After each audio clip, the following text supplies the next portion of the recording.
तुम घर के बाहर चली गई थी? वो दुष्ट वृंदा है ना, मुझे जबरदस्ती खींच के ले गई थी। वो खींच के ले गई और तू चले गई? दादा मुझसे भूल हो गई। तू किसी की सगी नहीं है, किसी की नहीं। धार्मिक वीडियो सबसे पहले देखने के लिए हमारे चैनल को सब्सक्राइब करें और बेल आइकन दबाएं।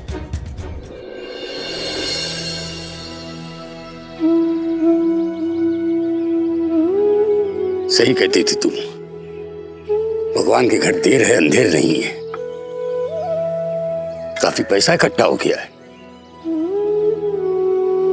अगर इसी तरह लोग दिल खोलकर पैसा देते रहे तो मुन्नी क्या हो गया?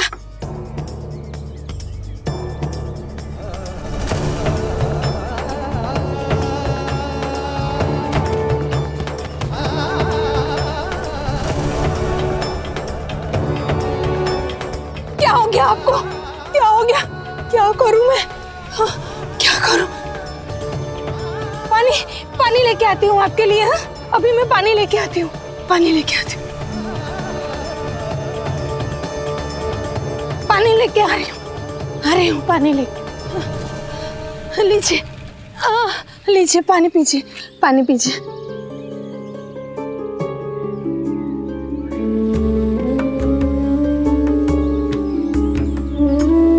अच्छा लग रहा है आपको?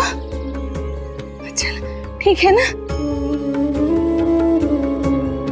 हो सकते हो क्या खड़े? हाँ, हाँ चलो।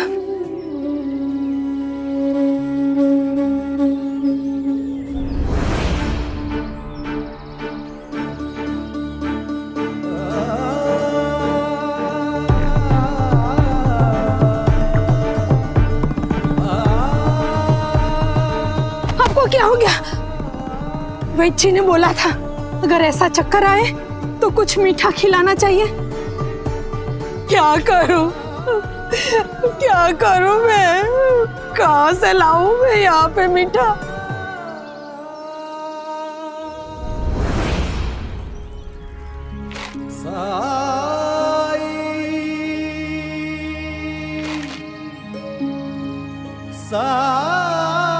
रख लीजिए इसे, रास्ते में आपके काम आएंगे। बताशा, बताशा।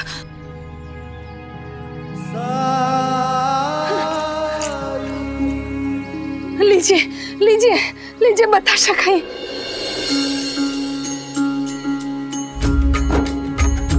वो कहते हैं किस्मत जिसको कर्म का फल है, जीवन में कर्म योग का मार्ग ही अटल है। जो कुछ है हाथ में तेरे एक यही पल है, अच्छे कर्म किए जाए तो जीवन सफल है। ओम साई ओम साई ओम साई ओम साई ओम साई ओम साई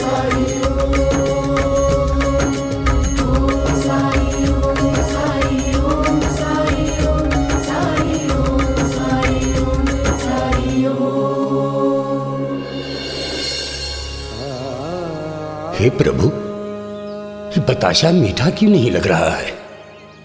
और तो और मैं इसे चबा भी नहीं पा रहा हूं।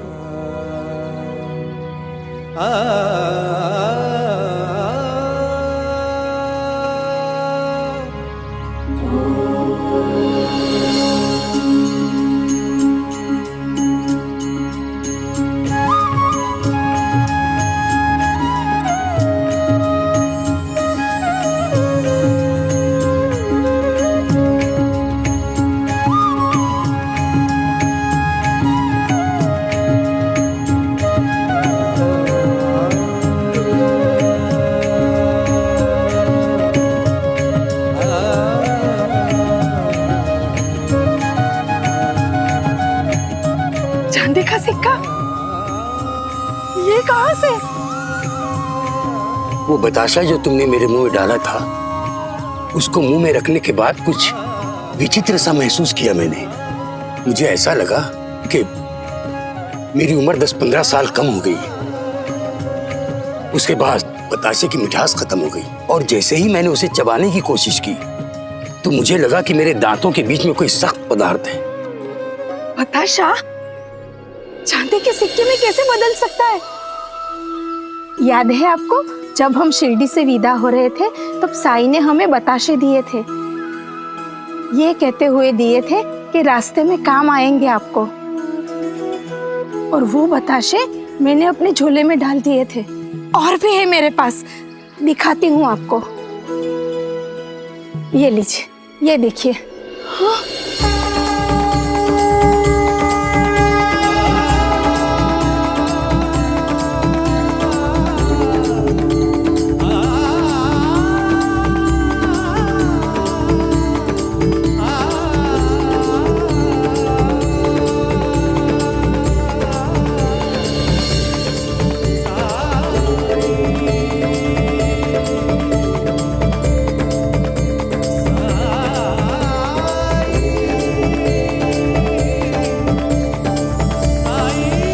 ये तो चमत्कार हो गया। कौन है ये साईं? उसी ने दिए थे ना ये?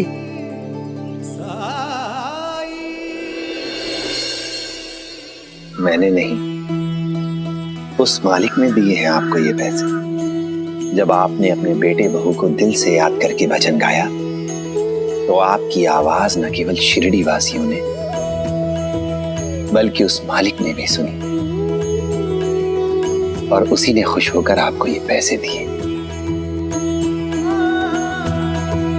मैं तो केवल जरिया था। रख लीजिए, ये पैसे इतने हैं कि इनसे आपकी पोती की शादी बहुत आराम से हो जाएगी और उसके बाद भी पैसे बच जाएंगे जिनसे कि आपका शेष जीवन बहुत आराम से बीत जाएगा।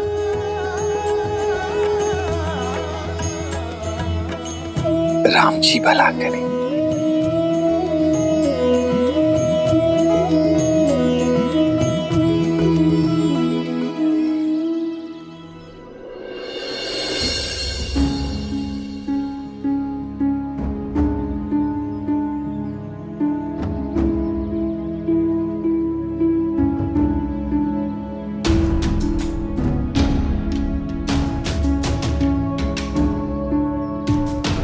कल से च्यूताई अपने कमरे से बाहर ही नहीं निकली और उस घटना के बाद से गोविंदा भी कुछ खा पी नहीं रहा है। माँ, जब हम बड़े ही बच्चों को बातें ना समझाएंगे तो फिर वो यही सवाल लेकर बड़े हो जाएंगे और इन सवालों का उन पर कैसा भी असर पड़ सकता है।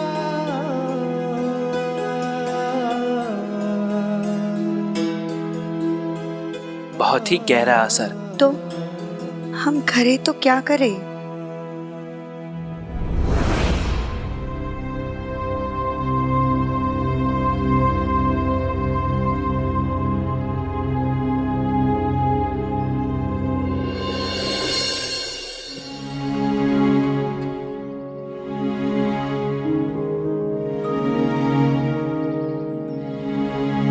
गोविंदा, मैं जानता हूं इस समय तुम्हारे मन में कई सारे विचार आ रहे होंगे, बहुत गुस्सा भी आ रहा होगा, लेकिन खाने पर गुस्सा नहीं निकालते।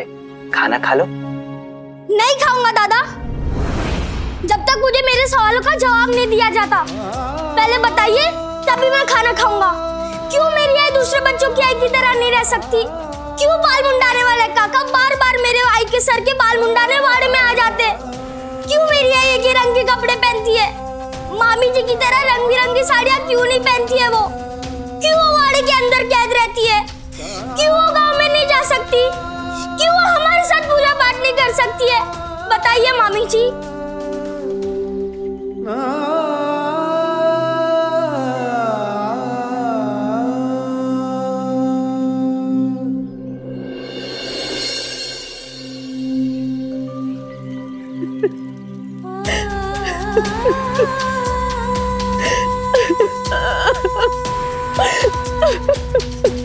साईं, साईं मेरी मदद कीजिए साईं।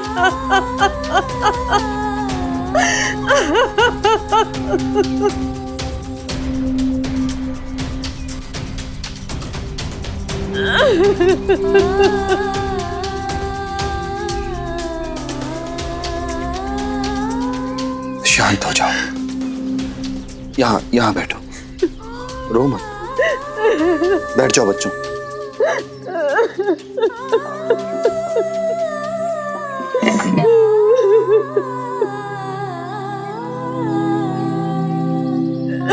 पानी पियो थोड़ा।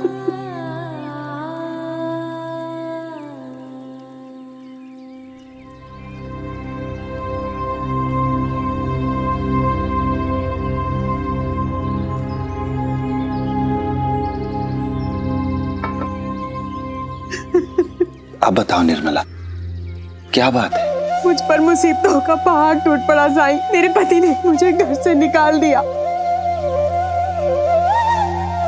घर से निकाल दिया? अब मैं अपनी बच्चियों को लेकर कहाँ जाऊं? इस नन्ही सी जान पर भी उन्हें दया नहीं आई। पर जब मैं भिक्षा मांगने आपके घर जाता था, तब तो मुझे कभी एहसास नहीं हुआ कि परिवार में कोई खटपट, कोई मनमुटाव चल रहा है। इसी बात का तो दुख है साईं। शुरू में सब अच्छे से चल रहा था, लेकिन जब मैंने अपनी बड़ी बेटी को जन्म दिया तो सासूबाई ने मुझे ताने मारे। फिर बात आई गई हो गई। फिर जब मैंने अपनी दूसरी बेटी को जन्म दिया तो सासूबाई मुझे बात बात पर ताने देने लगी। मेरे पति भी उन्हीं की भाषा बोलने लगे, मुझ पर बेटा पैदा करने का दबाव बनाने लगे। जब मैंने अपनी तीसरी बच्ची को जन्म दिया तब तो मेरी दुनिया ही बदल गई। उन्होंने मुझे मेरी तीनों बच्चियों के साथ घर से निकाल दिया। मुझे कहा मैं अपने मायके चली जाऊं। मेरे पति बेटा पाने की आस में दूसरी शादी करना चाहते हैं। क्या इस तरह बोल देने से रिश्ते टूट जाते हैं साईं? और मैं क्यों चली जाऊं? क्या वो घर मेरा घर नहीं है साईं? भले ही मैंने इन बच्चों को जन्म दिया हो, पर क्या ये बच्चियां उनकी बच्चियां नहीं है? उन्हें कोई हक नहीं बनता वो अपने प्यार से, अपने साय से अपनी बच्चियों को वंचित रखे। मेरी बिखर चुकी इस गृहस्थी को अब आप ही टूटने से बचा सकते हैं साईं। मेरी मदद कीजिए साईं। चलो निर्मला, मैं अभी चलकर रवि से बात करता हूं।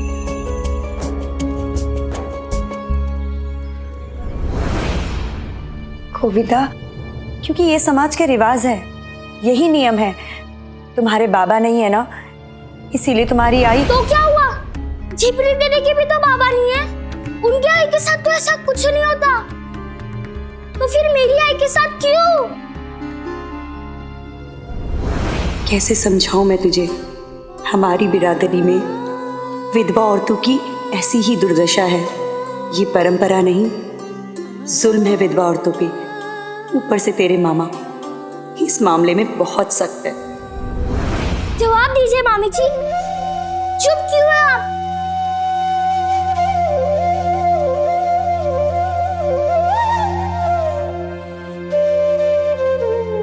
तुम्हारे सारे सवालों का मैं जवाब देता हूँ, लेकिन पहले तुम खाना खा लो। पहले बताइए, नहीं तो नहीं खाऊंगा। तो मत खा।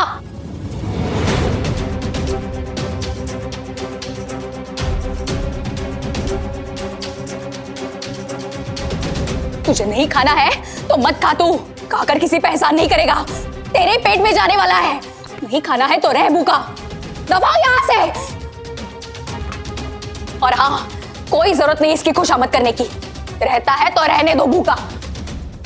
यही इसलिए आप मुझे अच्छी नहीं लगती, हमेशा मुझे डांटती रहती है।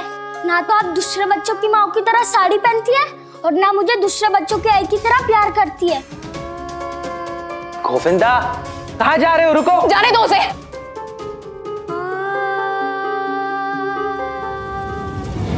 चिवताई, आपने उसके साथ अच्छा नहीं किया।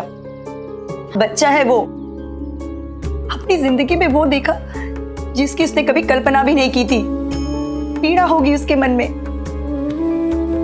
उसे प्यार से समझाने की कोशिश भी नहीं की, उल्टा उसे डांट कर भगा दिया।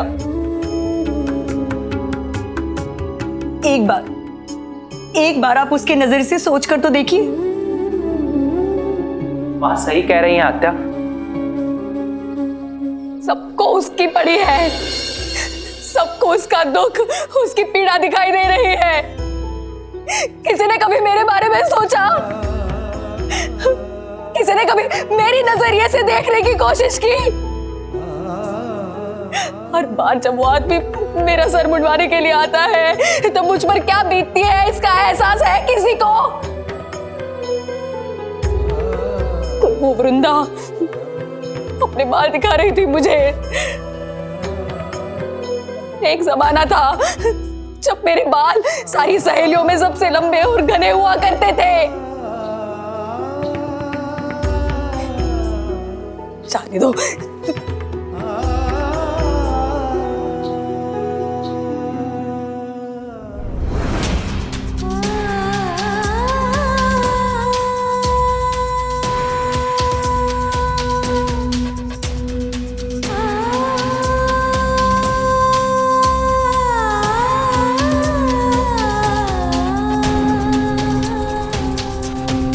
नहीं और दो।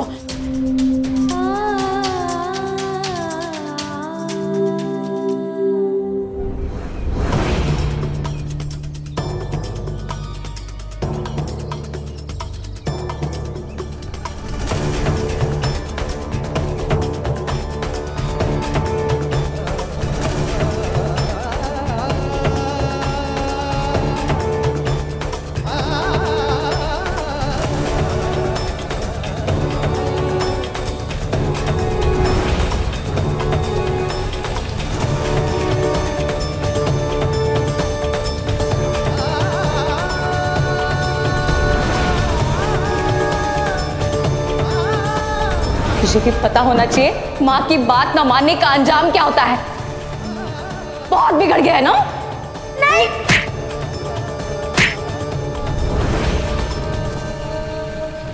गोविंदा रुक। कहाँ जा रहा है? ये देख, परी ने कितना सुंदर चित्र बनाया है। ना मुझे कुछ देखना है ना खेलना है, अकेला छोड़ दो मुझे। अरे गोविंदा,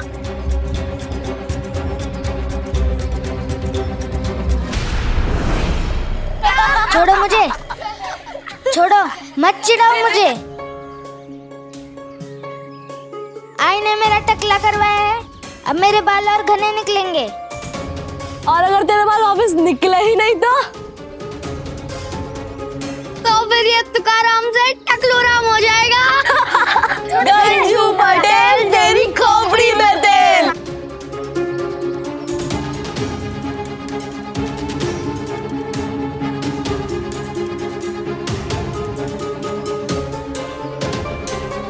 छोड़ दो इसे।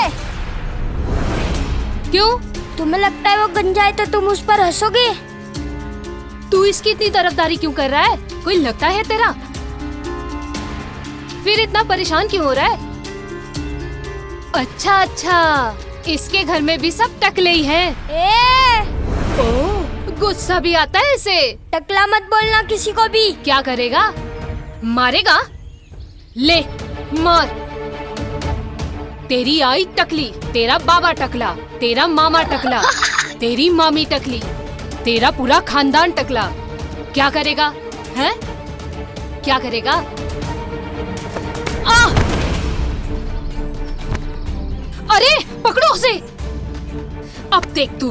हाँ? छोड़ मुझे। कहने के लिए अब कुछ नहीं बचा है साईं। दुनिया की हर सास अपनी बहू से पोता चाहती है अपना कुल बढ़ाने के लिए। इसको एक मौका दिया था पर इसने 3-3 बेटियों को जना। अब इससे उम्मीद पूरी होने से रही, इसलिए दूसरी शादी करवा रही हूँ रवि की, ताकि इस खानदान को बढ़ाने वाला कुल भी पक मिले। चिता को अग्नि देने वाला बेटा मिले।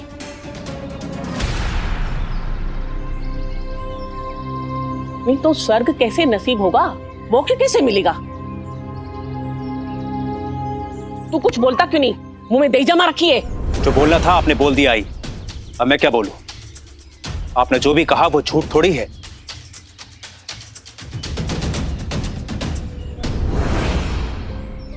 भगवान का दिया सब कुछ है हमारे पास साई, लेकिन मेरे बाद इस घर को, मेरे कारोबार को चलाने वाला भी कोई चाहिए ना, और वो मेरा बेटा ही होगा ना। मुझे भी तो मोक्ष चाहिए, मैं भी स्वर्ग का अधिकारी बनना चाहता हूं। तो बताइए साईं, मैं कहां गलत हूं? मैं अगर इसे एक मौका और दे भी दूं तो भी ये बेटी ही जनेगी।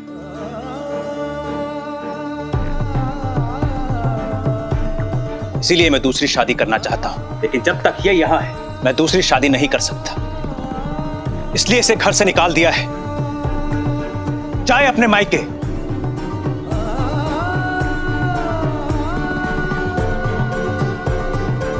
मैं आपका सम्मान करता हूं साईं, लेकिन हाथ जोड़कर आपसे विनती करता हूं कि मुझ पर दबाव मत बनाइए।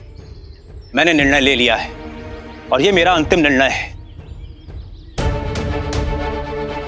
आप ही कहते हैं ना कि हमेशा अपने दिल की सुनो, अपने दिल की करो, तो मैंने दिल के कहने के अनुसार ही इसे छोड़कर दूसरी शादी करने का फैसला किया है।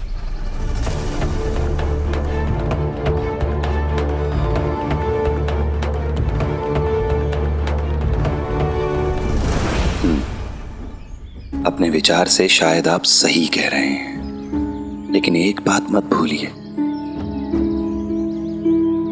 स्वर्ग जाने के लिए यह भी जरूरी है कि इंसान अपने वचन को निभाए।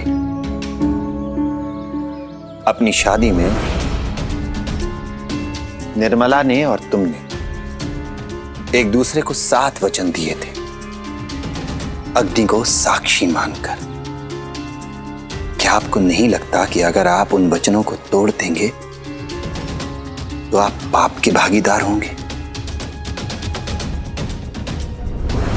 बेटा हो या बेटी, संतान तो संतान ही है ना। अपनी पत्नी अपने बच्चों को घर से निकाल देना, ये कहां की इंसानियत है? आप देवी की पूजा तो करते हैं, लेकिन अगर घर में देवी का जन्म हो तो आप बर्दाश्त नहीं कर सकते।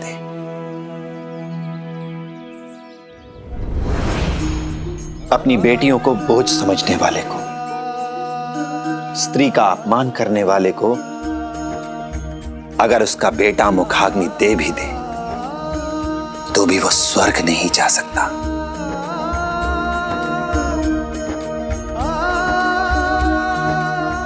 तो फिर साईं मैं क्या करूं?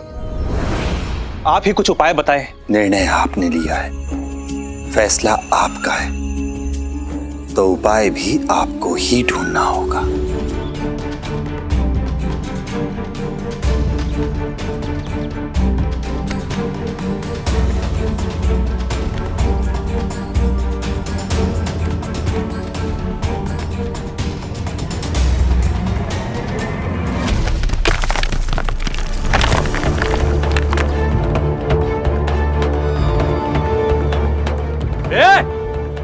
क्या किया तूने? ये उठ, उठ, कितना नुकसान कर दिया तूने? काका, इसमें मेरी कोई गलती नहीं है। उस लड़के ने मुझे धक्का दिया और आपकी दीवार का इतना नुकसान हुआ। झूठ बोलता है, मैंने देखा तुझे दीवार गिराते हुए। साहब उसे छोड़ दीजिए, ये कुलकर्णी सरकार का भांजा है। कुलकर्णी सरकार का भांजा है तो क्या तोड़फोड़ और बर्बादी करने की छूट दे रखी उन्होंने? नहीं ना, आज तो इसे तब तक नहीं जाने दूंगा जब तक कि अपनी गलती सुधार नहीं लेता। खुद कुलकर्णी सरकार आ जाए तब भी नहीं जाने दूंगा इसे। काका छोड़िए मुझे। चुप। काका छोड़िए।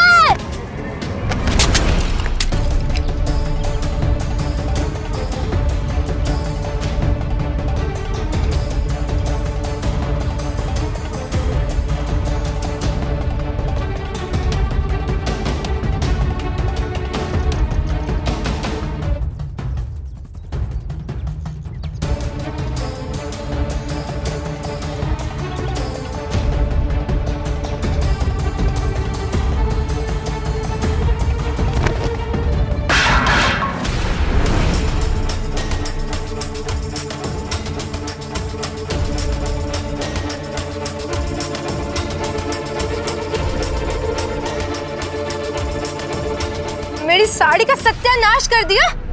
इतनी महंगी साड़ी।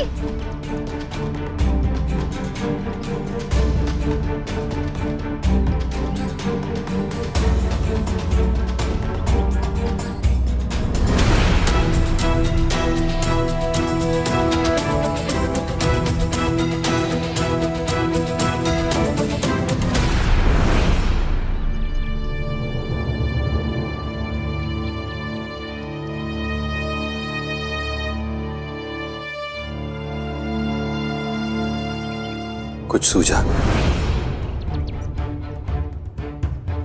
मुझे तो एक ही उपाय लग रहा है साईं। निर्मला अपनी बेटियों के साथ अगर अपने मायके चले जाती है तो भी मैं यहां से उसकी आर्थिक मदद कर सकता हूं।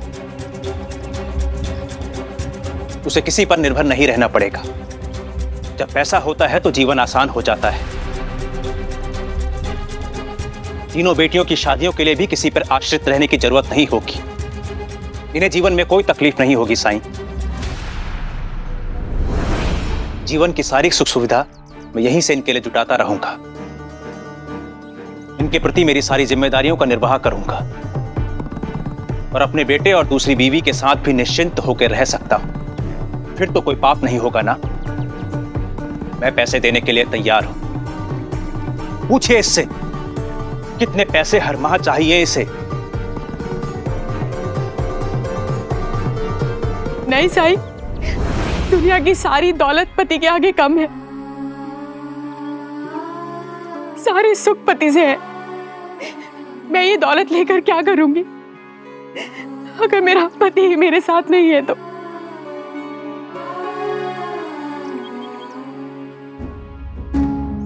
साथ रहने की ये कैसी चाह है निर्मला? तुम अच्छी तरह से जानती हो कि यहां रहने के बाद भी तुम्हें पति का प्यार नहीं मिलेगा। तुम्हारी बेटियों को पिता का सुख नहीं मिलेगा।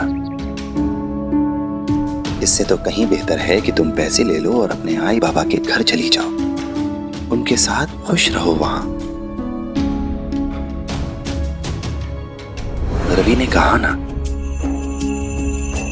कि आपको किसी भी चीज की कमी नहीं होगी।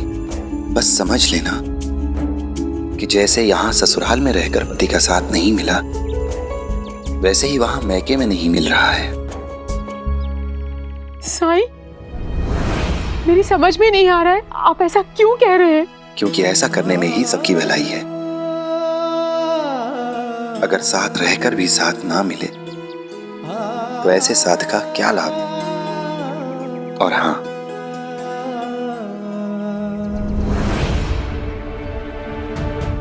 मुझे इसमें एक अड़चन लग रही है।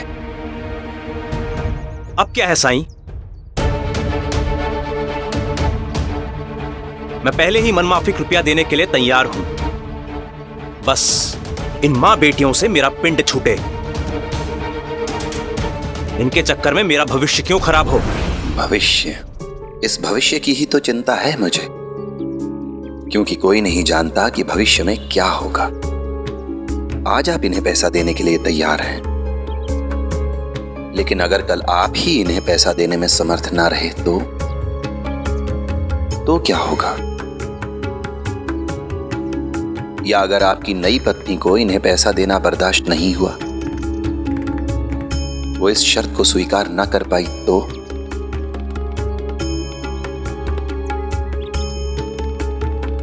तब तो निर्मला और उसके बच्चे असहाय हो जाएंगे, मजबूर हो जाएंगे। इसलिए मेरे विचार से आपको आज ही इन्हें सारे पैसे देकर हमेशा के लिए विदा कर देना चाहिए, ताकि भविष्य में इन्हें आप पर भी निर्भर ना रहना पड़े। फिर जैसा कि आप चाहते हैं, आपको हमेशा हमेशा के लिए इनसे मुक्ति मिल जाएगी।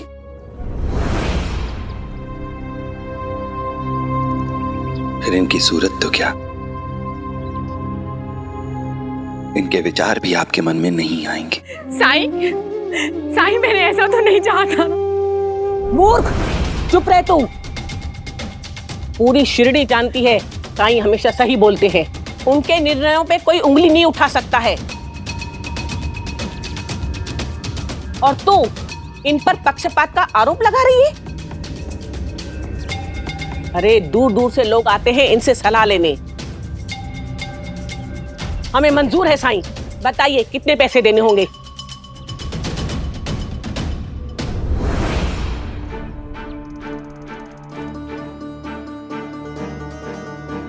एक बेटी, सिर्फ एक बेटी के वजन के बराबर पैसा दे दीजिए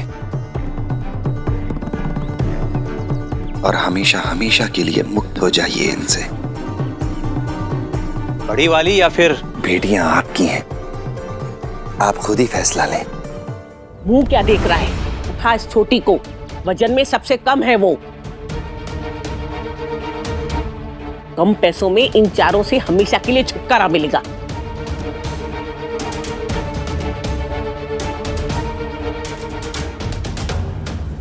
ठीक है साईं, मैं छोटी बच्ची के वजन के बराबर पैसे देने के लिए तैयार हूं।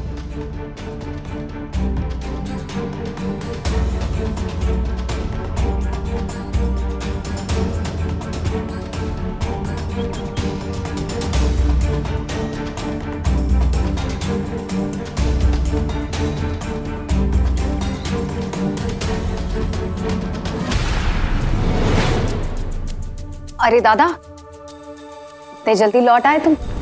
हाँ, अपेक्षा से पहले कार्य संपन्न हुआ तो मैं चला आया।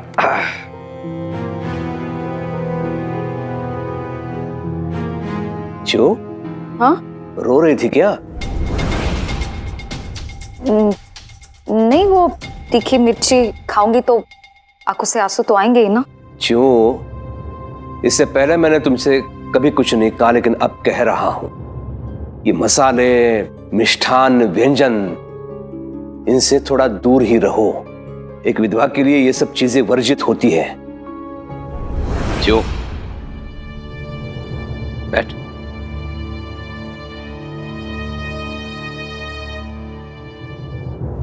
मेरी अनुपस्थिति में क्या क्या हुआ यहाँ पे? माँ बेटे ने कोई नई खिचड़ी तो नहीं पकाई, या फिर गांव की, पड़ोस की कोई खबर जो मुझे मालूम होनी चाहिए? एक तुम ही हो जिस पर मैं विश्वास करता हूं, भरोसा करता हूं। गोविंदा की करनी के बारे में दादा को बताकर कोई फायदा नहीं है।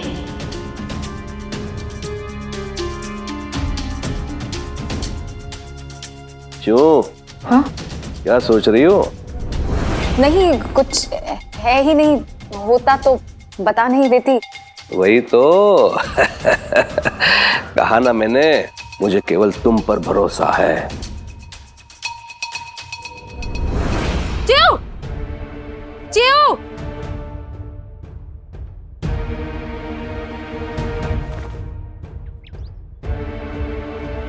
हरिओम। क्या है? मर्यादा का ध्यान रहे, कुलकर्णी सरकार का वाड़ा है ये। हाँ हाँ, मर्यादा तो आपके वाड़े की है, सम्मान तो आपके वाड़े की औरतों का है, हमारी तो कोई इज्जत ही नहीं है। ऐसा हुआ क्या है? चीऊ को क्यों आवाज दे रही हो? क्योंकि हमारी ये हालत इसके बेटे ने की है। मेरी बनारसी साड़ी गई सो गई। ये देखिए, देखिए मेरे पति का क्या हाल किया है।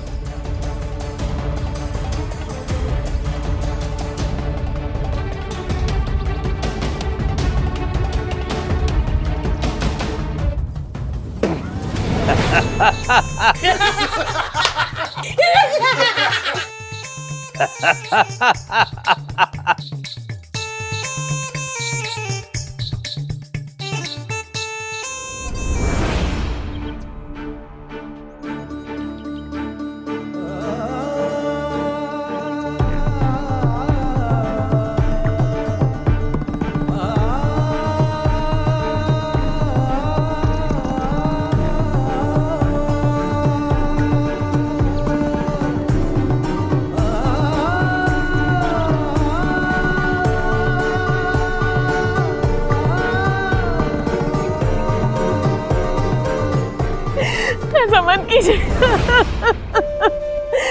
हमें पैसों की नहीं, आपकी जरूरत है।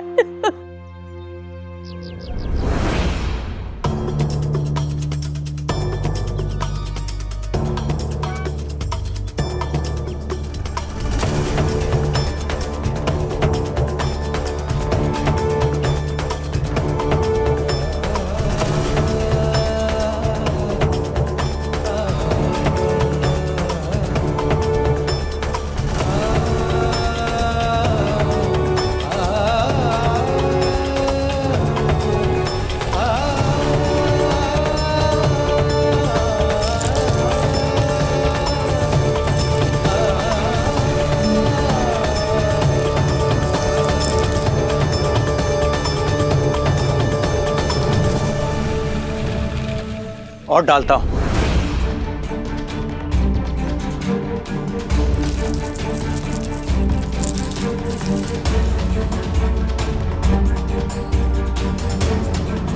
आपके भांजे ने मेरे पति पर हमला किया और आप हंस रहे हो। हरिओम।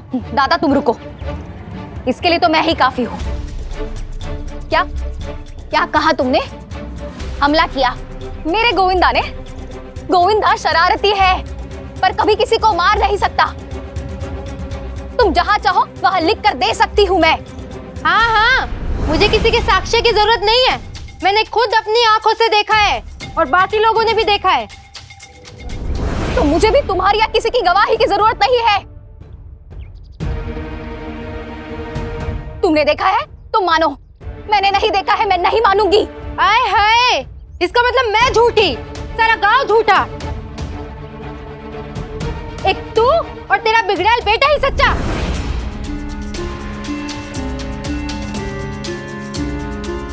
सच तो ये है कि जब बाप का साया बच्चे के ऊपर से उठ जाए और माँ को उसी कोई फिक्र ना हो तो बच्चा तो बिगड़ेगा ही। वृंदा,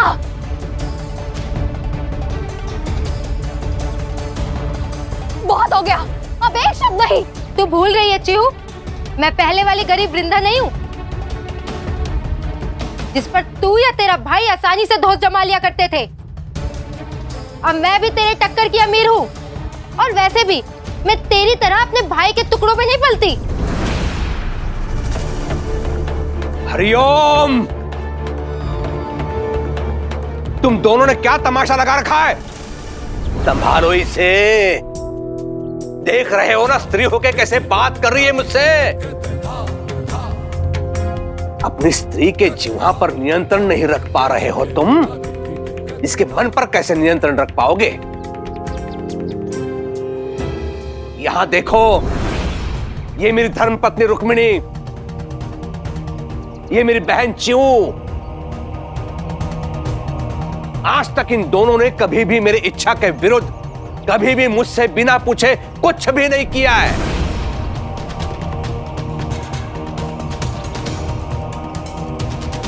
ये मेरी बहन च्यू, इसने हर बात मानी है मेरी आज तक। ये पहले चंचल थी लेकिन कभी भी इसने मर्यादा का उल्लंघन नहीं किया। फिर उसका पति चल बसा लेकिन इस बात का कभी अनुचित लाभ नहीं उठाया इसने।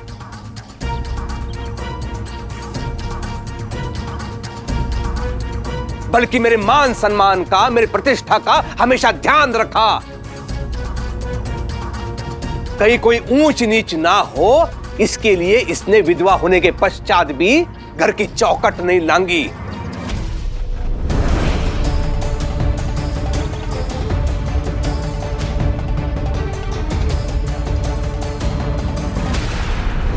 हरिओम, मैं भी अपनी बहन की तुलना किससे कर रहा हूं? हम संस्कारी लोग हैं, संस्कारी, शास्त्रानुसार विधि विधान का सम्मान करने वाले लोग हैं। तुम जैसे नहीं है। हरिओम।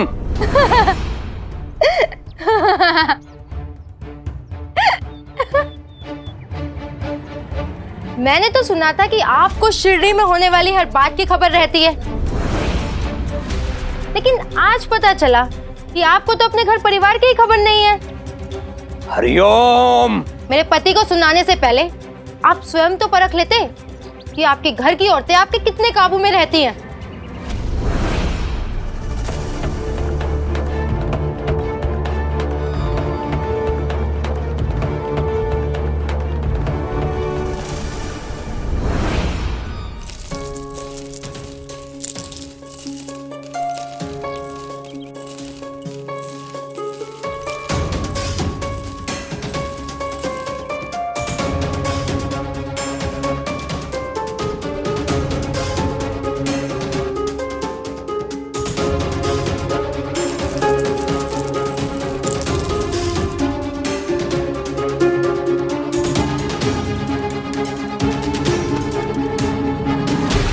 और लेके आता हूं।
कैसे संभव है आई?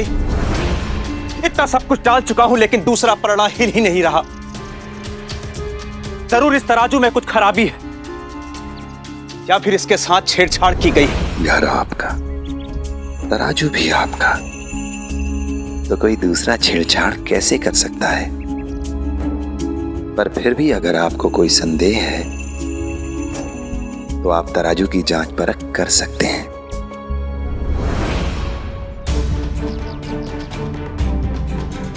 हाँ हाँ देख, कहीं कुछ अटका तो नहीं हुआ है दूसरे पलड़े के नीचे? हाँ।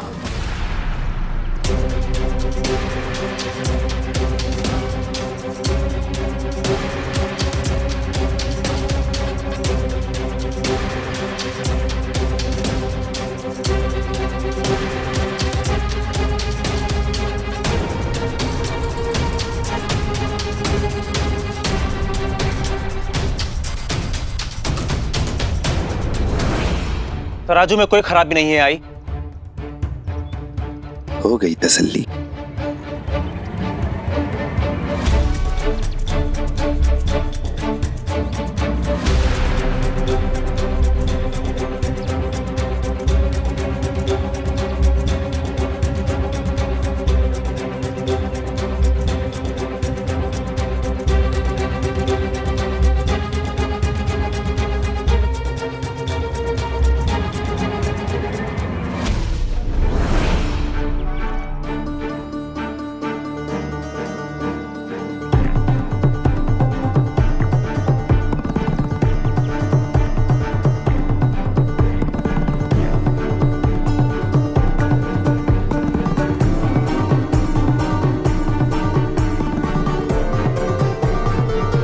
आई, ये क्या हो रहा है आई? मुझे कुछ समझ में नहीं आ रहा। और ये तराजू?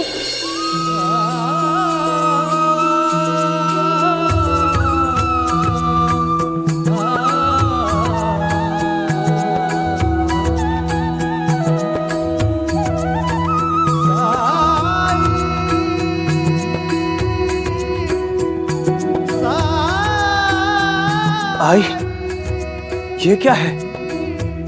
आई, जो मैं देख रहा हूं क्या वो आप भी देख पा रही हैं? हाँ बेटा, कमल पे तो महालक्ष्मी विराजमान होती है।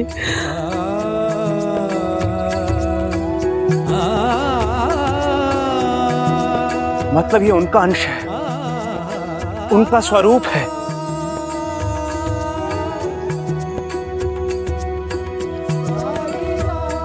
मैं नहीं जानता था मेरी बेटी लक्ष्मी का अवतार है।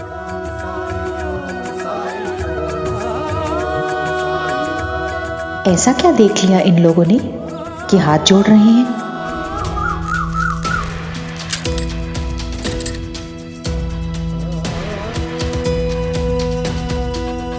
ये लक्ष्मी का अवतार है तो क्या फर्क पड़ता है? क्या ये आपका उद्धार कर सकती है? क्या इसकी परवरिश करके आपका जीवन सार्थक हो सकता है? क्या ये आपको मोक्ष दे सकती है, आपको स्वर्ग दे सकती है, मुखाग्नि दे सकती है आपको? नहीं, क्योंकि ये बेटा नहीं बेटी है। फिर क्या फर्क पड़ता है? ये किसी का भी अवतार क्यों ना हो। साईं, हमें माफ कर दीजिए, हमसे भूल हो गई। हमने एक देवी का अनादर किया है। चमत्कार हो तो ही बेटी में देवी नजर आती है, और देवी हो तो ही उसका मूल्य है। रवि, आप बहुत भाग्यशाली हैं कि भगवान ने, उस मालिक ने आपको बेटियों का पिता बनने का आशीर्वाद दिया। मगर आपकी बदकिस्मती ये है कि आपको उस मालिक के आशीर्वाद की कद्र, उसकी समझ नहीं है। स्वर्ग, मोक्ष, ये सब तो बहुत दूर की बातें हैं। पहले ईमानदारी से, समझदारी से ये जीवन तो जी लीजिए आप। उस मालिक ने आपको इंसान बनाकर पैदा किया है, तो इंसान होने का कोई परिचय तो दीजिए। स्वर्ग कैसे मिलेगा, मोक्ष कैसे मिलेगा, मुखाग्नि कौन देगा, कुल कैसे बढ़ेगा, ये सब इंसान के बनाए नियम हैं। लेकिन जब इंसान के बनाए नियम ही इंसान से उसकी इंसानियत छीनने लगे, तो फिर ऐसे नियमों की क्या उपयोगिता, क्या आवश्यकता है ऐसे नियमों की? बताइए। और माँ जी, आप तो एक औरत है ना, तो आपको दूसरी औरत के संरक्षण की बात करनी चाहिए थी, पर आप इन मासूम बच्चियों को उनके पिता से जुदा करने की बात करने लगी। एक पत्नी को उसके पति से अलग करने की बात करने लगी आप। एक बार कल्पना करके देखिए, अगर रवि के पिता यानी आपके पति किसी काल्पनिक वजह से आपको आपके मैके भेजने की बात कर दे, या मान लीजिए भेज ही दे दे, तो क्या बीतती आप पर? क्या आप अपने पति से दूर रह पाती? क्या आप अपने बेटे को उसके पिता के प्यार के बिना बड़ा होते देख पाती? बोलिए। मेरे पति को सुनाने से पहले आप स्वयं तो परख लेते कि आपके घर की औरतें आपके कितने काबू में रहती हैं।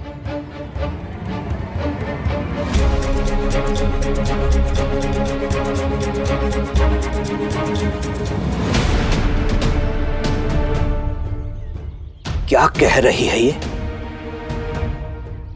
हाँ, तूने कुछ किया होगा। और सुनिए, जब आप यहाँ नहीं थे ना, तो ये है ना आपकी आज्ञाकारी बहन। शिव के विरुद्ध एक शब्द भी मत बोलना।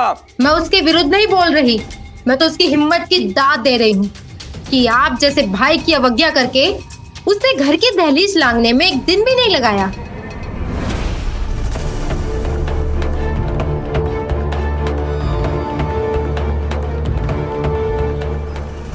हरिओम हरिओम।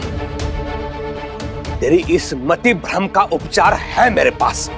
रुक, मैं औषधि लाके देता हूँ, और वो भी निःशुल्क। संभव है? फिर तो औषधि पूरे गांव को दीजिए, और उन लोगों को भी जिन्होंने आपकी बहन को मेरे घर आते देखा। शायद सभी लोगों को मति भ्रम हुआ हो।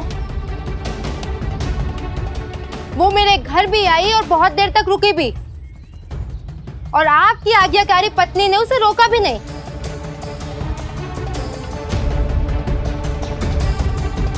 ये असत्य है। आपके चिल्लाने से सत्य असत्य नहीं होगा कुलकर्णी सरकार। पूछिए, पूछिए इन गांव वालों से। बताइए, क्या आपने चूहों को नहीं देखा था? सरकार, वो यदि तेरी बात की सत्यता सिद्ध नहीं हुई तो जानती है ना क्या दंड मिलेगा? नहीं सरकार, हम आपसे झूठ बोलने की गुस्ताखी नहीं कर सकते, लेकिन आपकी बहन को वृंदा के घर जाते हुए हमने देखा था। सुना? सुना आपने? और आपने कहा था ना कि कुलकर्णी सरकार ने अपनी बहन को बाहर कैसे निकलने दिया? बताइए। सरकार, हम आप पे प्रश्न नहीं उठा रहे हैं, बल्कि हम सब अचंभित हैं कि इतना बड़ा बदलाव हुआ कैसे, वो भी आपके घर में।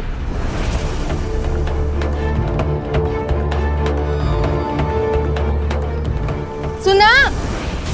अब विश्वास हुआ?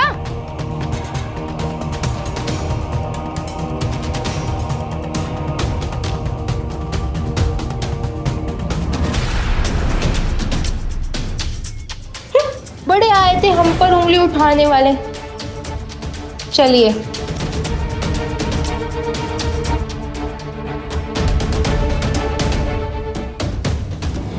साईं, हमें माफ कर दो। स्वर्ग के लालच में हम अंधे हो गए थे। हाँ साईं, आपने सही कहा था। मेरा स्वर्ग यही मेरे पास है, बस मैं ही उसे नहीं देख पा रहा था।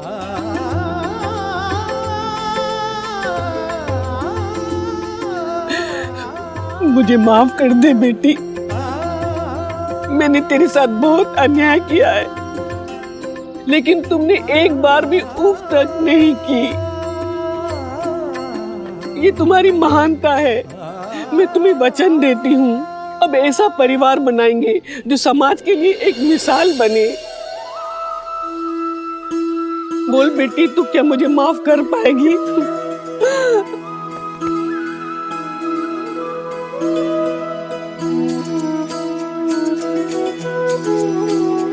ओ जिसके हृदय में दया साईं, भरी हो, आज मुझे मेरी बेटियों का मूल्य पता चला।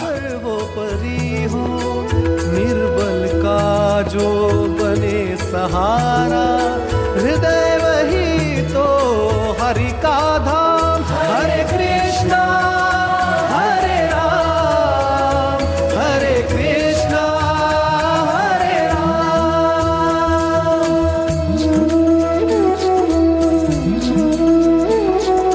जाति धर्म का भेद नहीं हो, मानवता में छेद नहीं हो, टंटा बखेड़ा खेद नहीं हो, तीर्थ वही है पावन ग्राम। हरे कृष्ण हरे राम, हरे कृष्ण हरे राम, हरे कृष्ण हरे राम, हरे कृष्ण हरे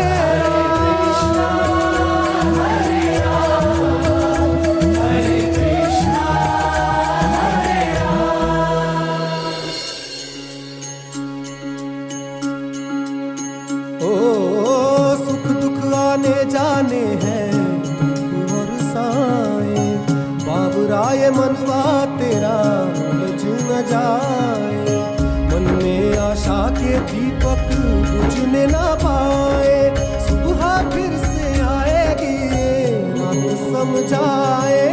ओम साई ओम साई ओम साई ओम साई ओम साई ओम साई ओम।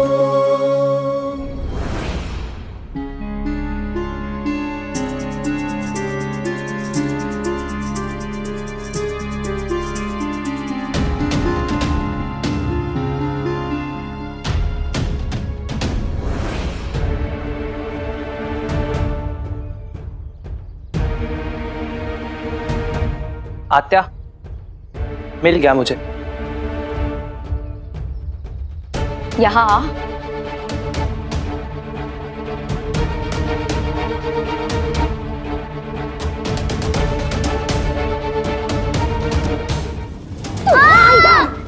तेरी वजह से आज मुझे कितनी खरी खोटी सुननी पड़ी है, पता है तुझे? वो वृंदा जो मेरे फेंके हुए कपड़े पहन पहन कर बड़ी हुई है, मुझे क्या क्या सुनाकर चली गई। तेरी वजह से तूने उसके पति को चोट पहुंचाई सिर्फ इसलिए। आई, इसमें मेरी कोई गलती नहीं थी। मुझे तेरी कोई कहानी नहीं सुननी है। तो रुक, आज मैं तुझे मार मार कर ठीक करती हूँ। केशव, गोविंदा को लेकर अपने कक्ष में जाओ।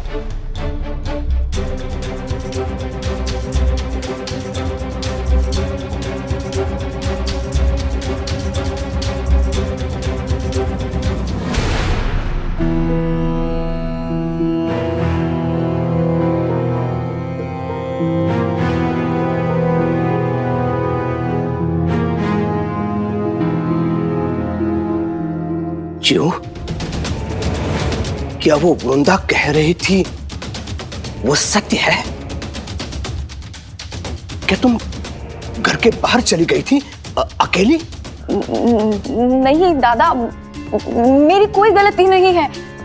तुम वहीं से पूछो। वो दुष्ट वृंदा है ना, मुझे जबरदस्ती खींच के ले गई थी। वो खींच के तुम्हें ले गई और तू चले गई? दादा मुझसे भूल हो गई दादा। भूल तो मुझसे हुई है जू, जो मैंने तुम पर विश्वास किया। मैं जानता था जू, लोग मेरे पीठ पीछे मेरा अपमान करते आए हैं। मेरा बेटा केशव उस फकीर से मिलता है। मेरे दो नौकर अंता पंता मेरे नाम का दुरुपयोग करके उसका लाभ उठाते हैं। रुक्मिणी, जिसका मैंने उदाहरण उस विघ्नेश को दिया, जब बात उसके बेटे की व्यापार की आई तो उसने अपने कड़े उसको दे दिए, लेकिन मैं जानता था तू मेरा अभिमान है। संसार इधर का उधर हो जाए, तुम मेरे साथ कभी विश्वासघात नहीं कर सकती, ये मैं जानता था। पता है तुम्हें दुख किस बात का अधिक है मुझे? तूने ये बात मुझसे छुपाई या तूने ये किया? सुन, विश्वनाथ के मृत्यु के पश्चात मैं चाहता था तो तुम्हें विधवा आश्रम भेज सकता था, लेकिन मैंने नहीं भेजा। मैंने तुम्हें अपने घर में रखा पूरी स्वतंत्रता के साथ। मेरे वर्तन में मैंने कभी परिवर्तन आने नहीं दिया, लेकिन फिर भी तूने मेरे साथ इतना बड़ा विश्वासघात क्यों किया? दादा, मुझे लगा इतनी बड़ी बात नहीं है। ये छोटी बात है जीव, ये छोटी बात है। तू जानती नहीं तू कितने बड़े घर से है। तू ये भी जानती है मेरा मान सम्मान, मेरी प्रतिष्ठा मेरे के लिए सब कुछ है। मेरी पत्नी रुक्मिणी, सुहागन पत्नी, वो भी किसी को लिए बिना घर की चौखट नहीं लांघती। फिर तू कैसे चली गई घर के बाहर जैसे कोई छोटे घर की विधवा हो? कैसे भूल गई तू अपना यथार्थ? दादा, तुम्हें दुख पहुंचाने की मंशा नहीं थी मेरी। फिर भी किया ना चिऊ। इतनी बड़ी बात तूने मुझसे छुपाई, और पता है मैं ये भी जानता हूं कि तू ये बात मुझे कभी नहीं बताती।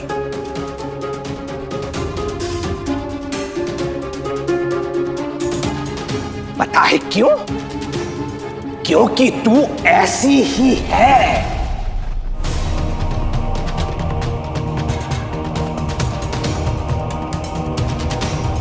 भले ही केशव और रुक्मिणी मेरे विरुद्ध हो जाए, लेकिन मैं जानता हूं वो एक दूसरे के सगे हैं। लेकिन तू किसी की सगी नहीं है, किसी की नहीं।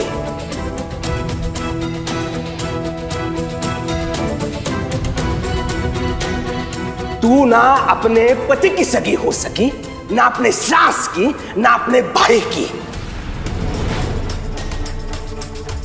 बेटा,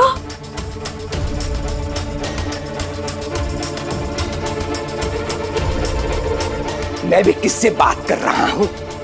जो अपने बेटे की ना सगी हो सकी, वो और की क्या होगी सगी?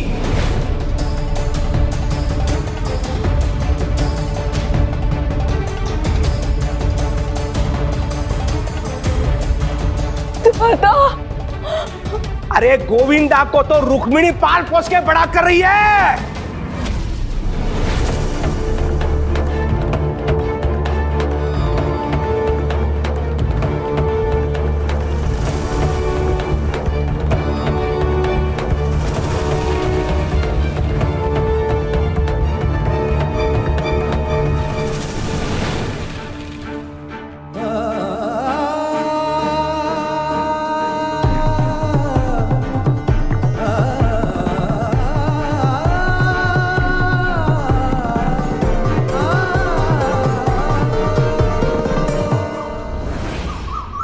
गोविंदा, गोविंदा कहाँ हो तुम?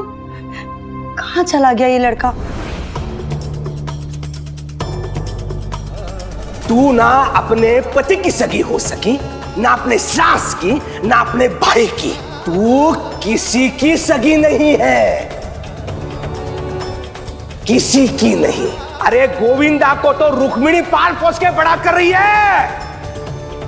अब तो मामा जी ने भी कह दिया है, और मैं सही सोचता था। आई मुझसे सच में प्यार नहीं करती है।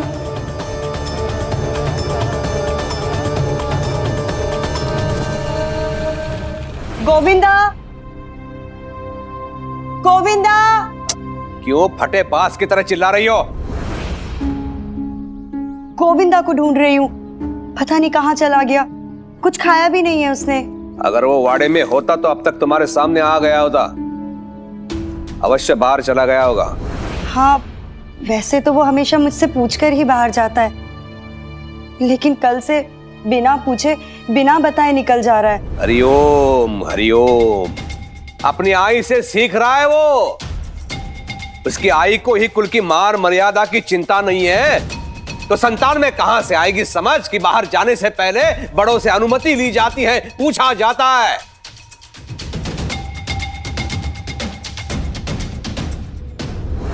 माँ, आप परेशान मत होइए, मैं गोविंदा को ढूंढ कर लाता हूं।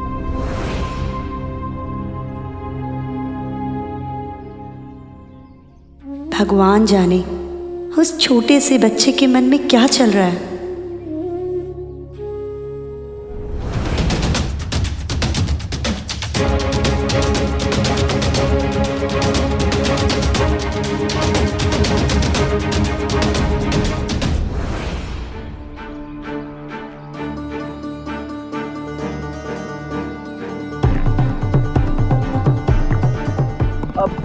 भैया, क्या आपने गोविंदा को देखा कहीं?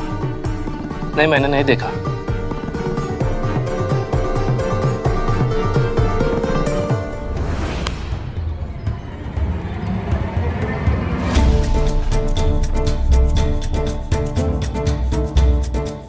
उद्धव, परी, क्या तुमने गोविंदा को कहीं देखा? आज तो हमने उसे देखा ही नहीं, पता नहीं क्या हो गया उसे। कभी हमसे बात नहीं की उसने।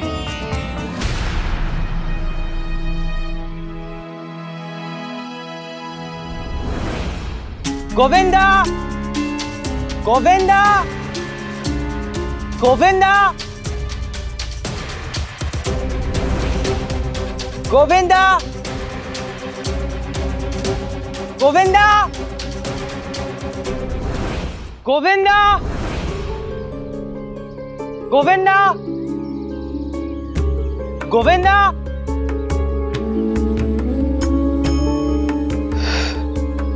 पूरा गांव ढूंढ लिया, लेकिन ये लड़का कहाँ चला गया? मन को अशांत रखोगे तो ना मुश्किल आसान होगी और ना मंजिल मिलेगी।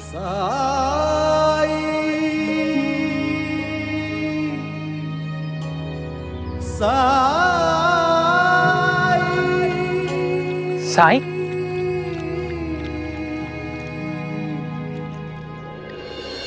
मन तो निराश होगा ही साईं। गोविंदा सुबह से नहीं मिल रहा है। वो कल भी घर छोड़कर निकल गया था और आज भी। और इसकी वजह क्या है? आपसे क्या छुपा है साईं? आप तो सबका हाल जानते हैं।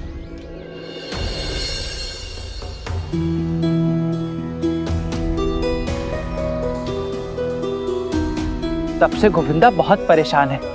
मुझे तो डर है कहीं गुस्से में वो ज्यादा दूर ना निकल जाए। पता नहीं क्या तूफान चल रहा होगा उसके मन में साईं। उस तितली की तरफ देखो, कितने इत्मीनान से उड़ रही है, बेफिक्र, अपने पीछे आने वाले बवंडर से अनजान।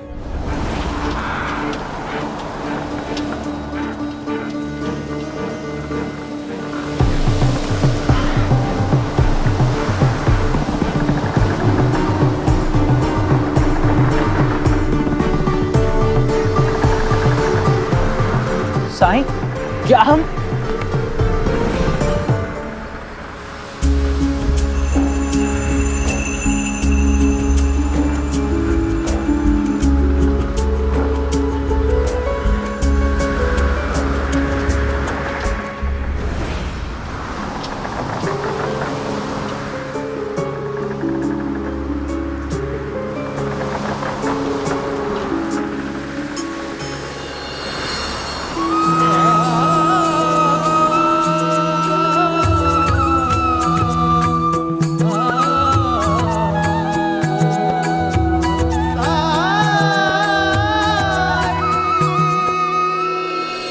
ये हवा इस तितली की दशा और दिशा दोनों बदल सकती थी, गिरा सकती थी उसे, लेकिन तितली ने हार के बजाय चुनौती स्वीकार की, उसका सामना किया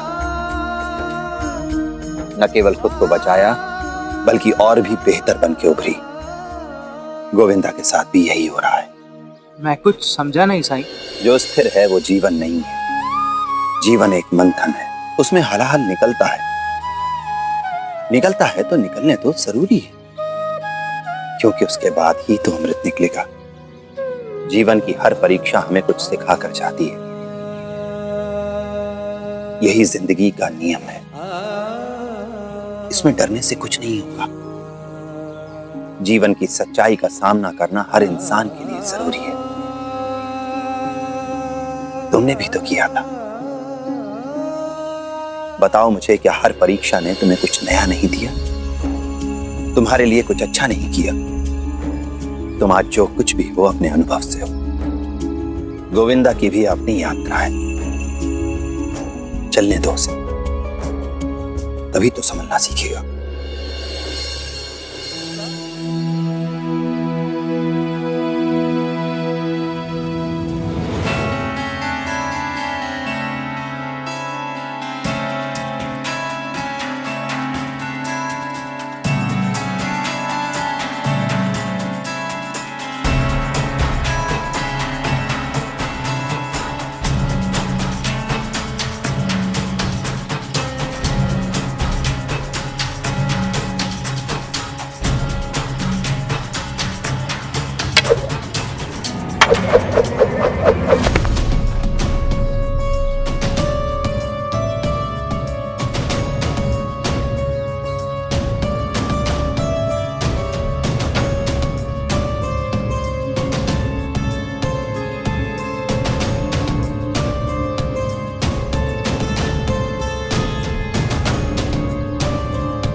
वाह काका, अपने खुद तो बचा भी और गिल्ली भी पकड़ ली हवा में। लगता है आप भी खेला करते थे बचपन में। लाइए गिल्ली दीजिए।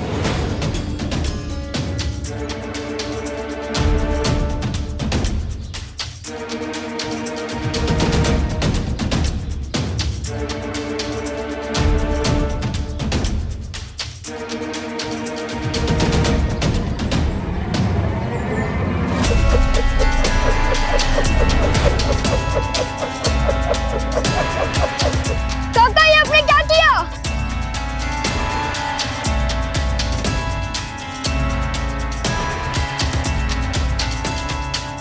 बड़े आए गिल्ली मांगने वाले शैतान बच्चे।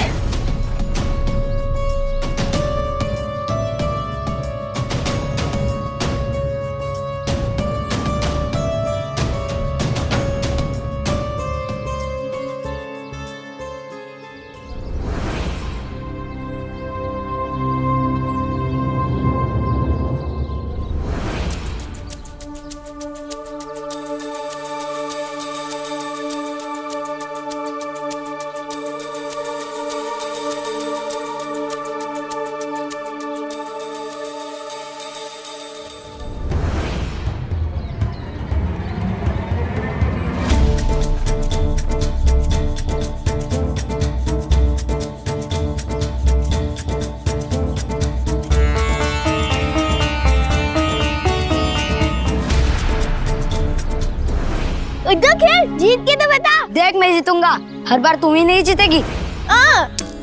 फिर बच्चे? क्या इस गांव में सिर्फ बच्चे ही हैं उधम मचाने वाले? हमने कहा था ना तुम हारोगे।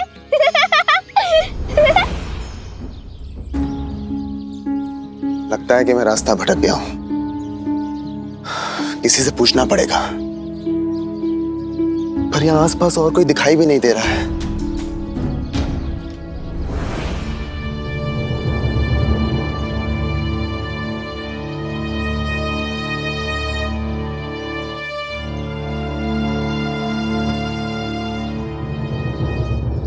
हे राम, एक और बच्चा। लगता है इस पूरे गांव में कोई बड़ा बुजुर्ग है ही नहीं।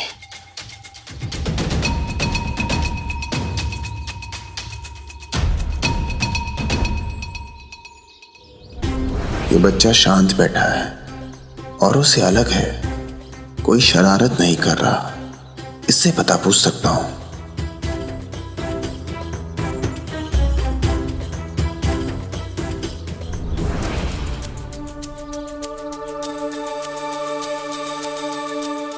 सुनो, कुलकर्णी वाड़ा किधर है? बड़ा अजीब है।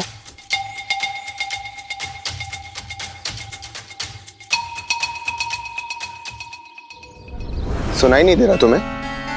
मैंने पूछा कुलकर्णी वाड़ा कहाँ है? क्या काम है?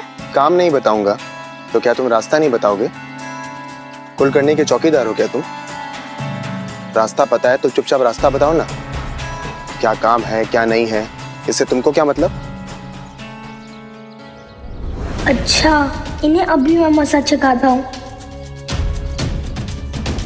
वो मैं इसलिए पूछ रहा था क्योंकि आपको पता नहीं है ना कि कुलकर्णी वाड़ी का नाम बदलकर गोविंदवाड़ा हो गया है। नाम जो भी हो, उससे मेरी सेहत में कोई फर्क पड़ने वाला नहीं है। वैसे कहाँ है ये गोविंदवाड़ा?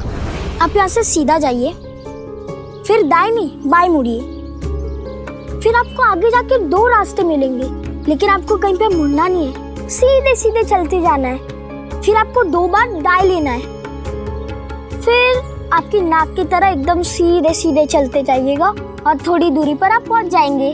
बड़ा टेढ़ा मेढ़ा रास्ता है और दूर भी है, लेकिन कोई बात नहीं, अब आ गया हूं तो जाना तो पड़ेगा ही। तुम समझदार लगते हो, शुक्रिया। लेकिन आप बड़े ना समझ लगे मुझे। अब आएगी अकल ठिकाने आपकी, जब भटकते हुए गांव से बाहर पहुंच जाएंगे।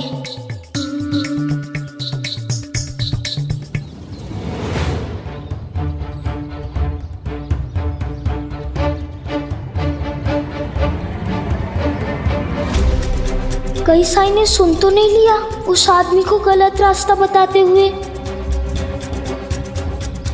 तुम यहाँ बैठे हो गोविंदा, और मैं तुम्हें पूरे गांव में ढूंढ रहा हूँ। तुम्हें पता है माँ कितनी परेशान हो रही है? घर चलो। मुझे नहीं जाना। लेकिन क्यों? क्या करूँगा जाकर? कोई मुझे प्यार ही नहीं करता। आप जानते हैं साई, कल आई ने मुझे मारा, मेरे कान भी मरोड़े, जबकि मेरी कोई गलती नहीं थी। पहले मैं सोचता था कि मेरी आई मेरा ध्यान नहीं रख पाती है, इसलिए मामी जी मेरा ध्यान रखती है, मेरी देखभाल करती है। पर कल मामा जी की बातों से मुझे समझ आ गया है कि आई मुझे चाहती ही नहीं है, इसलिए मेरे लिए कुछ भी नहीं करती। गोविंदा, कई बार आंखों देखी और कानों सुनी बात सच नहीं होती है। तुम्हारी आई तुमसे बहुत प्यार करती है, बस वो तुम्हें दिखाती नहीं है, जताती नहीं है। कई बार हालात ऐसे बन जाते हैं कि ना चाहते हुए भी हमें गुस्सा आ जाता है, और हम ना चाहते हुए भी वो गुस्सा किसी ना किसी पर निकाल देते हैं। अच्छा एक बात बताओ, जैसे कल तुम्हारी गलती नहीं थी, फिर भी तुम्हारे न चाहते हुए भी विघ्नेश को चोट पहुंची। तुम ही बताओ, क्या तुम विघ्नेश को चोट पहुंचाना चाहते थे? नहीं साई। अपनी गलती का पछतावा था ना तुम्हें? तुम्हें बुरा लग रहा था ना? ठीक इसी तरह तुम्हारी आई भी तुम्हें चोट नहीं पहुंचाना चाहती थी, लेकिन अपने हालात से, अपनी परिस्थितियों से वो बहुत दुखी थी, बहुत परेशान थी, और उसका गुस्सा तुम पर निकल गया। मेरी बात का यकीन करो, चोट तुम्हें पहुंची पर दर्द तुम्हारी मां ने सहा है। और तुम ये कैसे कह सकते हो कि कोई तुम्हें प्यार नहीं करता? क्या तुम्हारी मामी जी तुम्हें प्यार नहीं करती? क्या तुम्हारे केशव दादा तुम्हें प्यार नहीं करते? तुम्हारी आई भी तुम्हें बहुत प्यार करती है। तुम्हारी मामी और तुम्हारी आई दोनों तुम्हारे लिए बहुत परेशान है, इसलिए तुम अपने दादा केशव के साथ घर जाओ।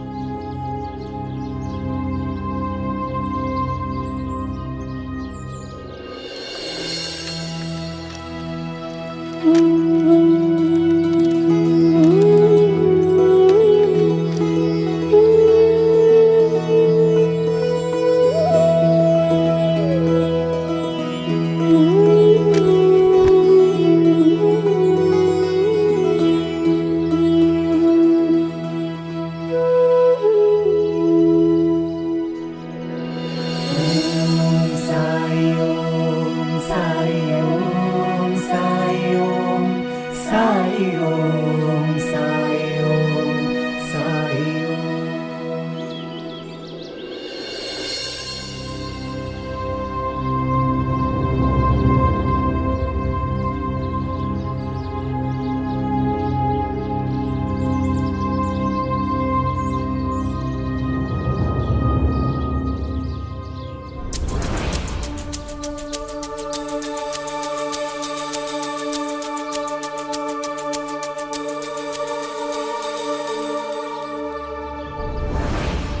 चलते चलते हालत खराब हो गई मेरी, पर वो मनोज जगह अब तक नहीं मिली। कब से भटक रहा हूं। उस लड़के ने जो मुझे रास्ता बताया था, कहीं मैं उससे अलग तो नहीं आ गया हूं। अरे भाऊ, कहिए, ये गोविंदावाड़ा कहाँ है? गोविंदावाड़ा? ये गोविंदावाड़ा कहाँ है? नहीं पता।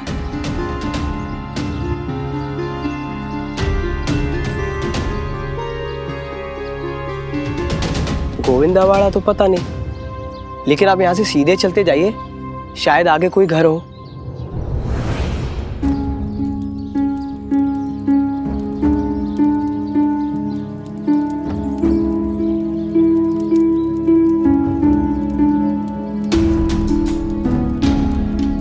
ये कहाँ आ गया मैं? दूर दूर तक कोई दिखाई नहीं दे रहा है।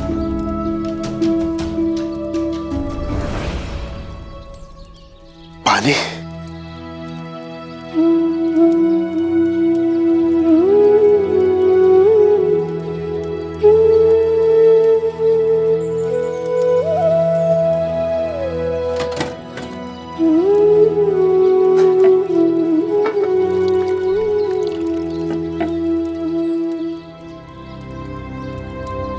बिना पूछे कैसे पानी पीऊं?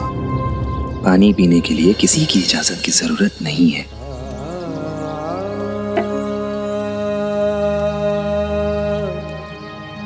खाना और पानी इंसान की जरूरत है, और ये जरूरत शौकिया नहीं, कुदरती है। और जो कुदरती हो उसके लिए कोई ना कैसे कह सकता है।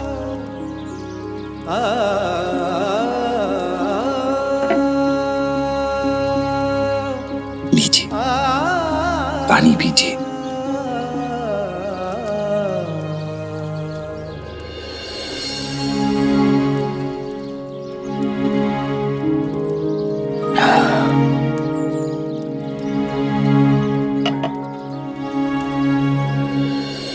भूख और प्यास को मिटाना शरीर की दो ऐसी आवश्यकताएं हैं जिनकी कभी अनदेखी नहीं करनी चाहिए। जब शरीर मांगे तो उसकी पूर्ति करनी चाहिए, वरना हमारे शरीर को नुकसान हो सकता है। आपका नाम? सब लोग मुझे साई कहते हैं।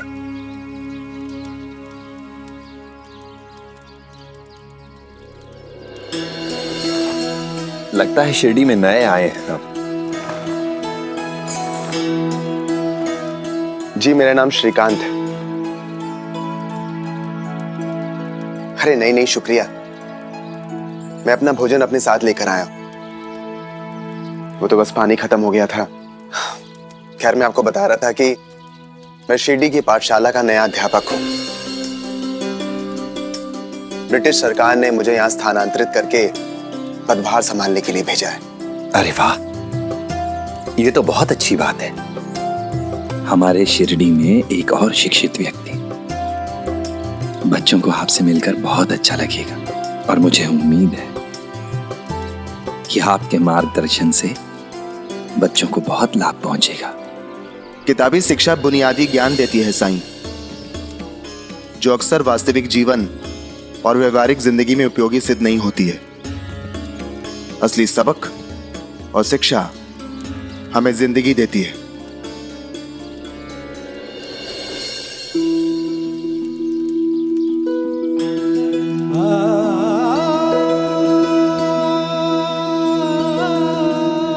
शायद आप सही कह रहे हैं, पर मुझे लगता है आप इस बात से जरूर सहमत होंगे कि हम पर निर्भर करता है हम जिंदगी से मिले सबक को किस नजरिए से देखते हैं। और शिक्षक हर मायने में गुरु ही होता है, जो अपने विद्यार्थियों को, अपने शिष्यों को न केवल किताबों में लिखी बातें सिखाता है, बल्कि उन्हें गलत रास्ते से सही रास्ते पर भी ले जाता है। मैं तो बस इतना जानता हूं साईं कि ये मेरे लिए एक सरकारी नौकरी है।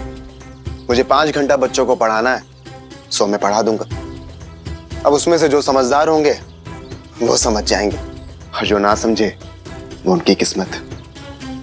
मुझे तो बस अपना काम खत्म करके अपने घर जाना है और महीने की आखिर में अपना वेतन पाना है।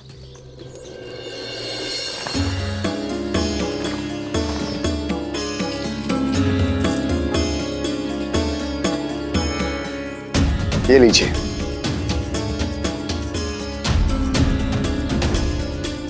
पानी की कीमत अदा कर रहे हैं। जिंदगी में हमें जो चीज भी मिलती है, हमें उसकी कीमत चुकानी पड़ती है। पैसों से ना सही तो एहसान के तौर पर।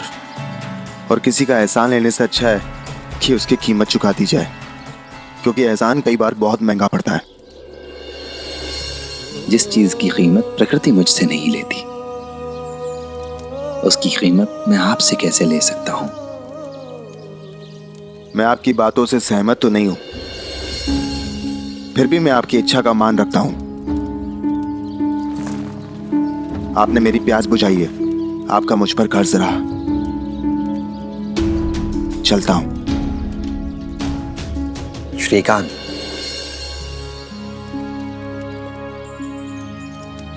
कुलकर्णीवाड़ा जाने के लिए चौक से बाएं मुड़ना, फिर दाएं जाना। मैंने तो इन्हें बताया नहीं कि मुझे कहाँ जाना है, तो इन्हें पता कैसे चला? हो सकता है बातचीत के दौरान मैंने गलती से बोल दिया हो। शुक्रिया साईं। और हाँ, एक बात और, कुलकर्णीवाड़े का नाम अब भी कुलकर्णीवाड़ा ही है।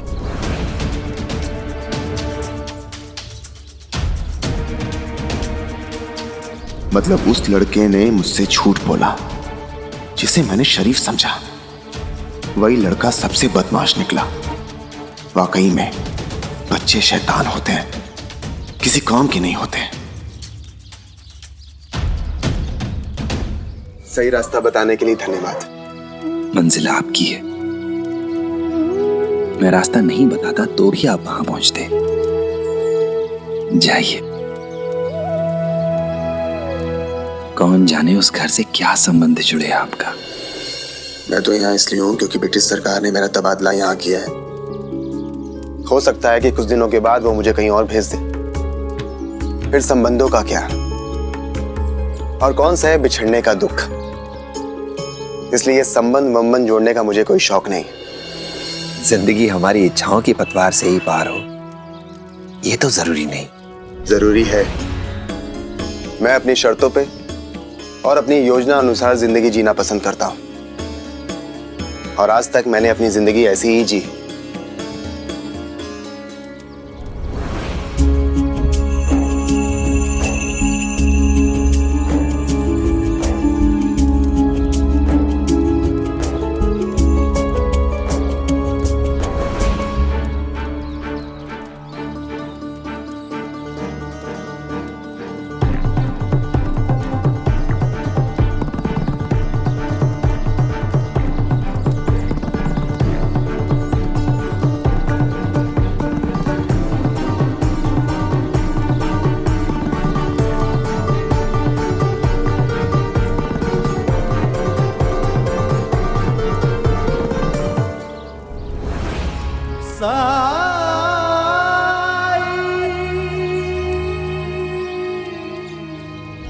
हरिओम हरिओम। मेरे समझ में ये नहीं आ रहा है कि तुम्हारी ये ऐसी दुर्दशा कैसे हुई। तुम तो बता रहे हो कि गाड़ीवान ने तुम्हें खंडवा मंदिर के पास उतारा था, और वहां से यहां आने में ना समय लगता है ना ऐसी दशा होती है। जी वो मैं रास्ता भटक गया था। हरिओम हरिओम। शिरडी में रहना है तो यहां मैंने जो नीति नियम बनाए हैं उनका पालन करना होगा तुम्हें। विद्यार्थियों के साथ कोई राजनीतिक चर्चा नहीं होगी। इन दिनों बाल गंगाधर तिलक स्वदेश का राग आलाप रहे हैं, इसलिए उनकी कोई बात यहां शिरडी में नहीं होगी। पाठ्यक्रम में जितना है उतना ही पढ़ाओगे, उसके अतिरिक्त कुछ भी नहीं। गांव के विषय में मेरे क्रियाकलापों में तुम हस्तक्षेप नहीं करोगे। मैं यहां का मुखिया हूं। मेरे कार्य क्षेत्र में कोई हस्तक्षेप करे, ये मुझे स्वीकार्य नहीं है। इसलिए अपनी मर्यादा में रहो। हरिओम। देखिए, मैं एक सरकारी नौकर हूं। मेरा काम है बच्चों को 5 घंटा पढ़ाना, उसके बाद अपने घर जाना। और वैसे भी महीना खत्म होने के बाद मुझे अपने वेतन से मतलब है। बस इससे ज्यादा और मैं कुछ नहीं जानता, और ना ही जानने की इच्छा है मेरी। और किताब में जो लिखा है वो एक बार पढ़ा दूंगा। जिसको समझना है वो समझे, बस। हरिओम हरिओम। उस माधव की तरह नहीं है ये। माधव की भांति उस पाखंडी साईं के आदर्शों पे चलने का पाठ नहीं सिखाएगा बच्चों को। सुनकर अच्छा लगा। हम दोनों की सोच एक ही है।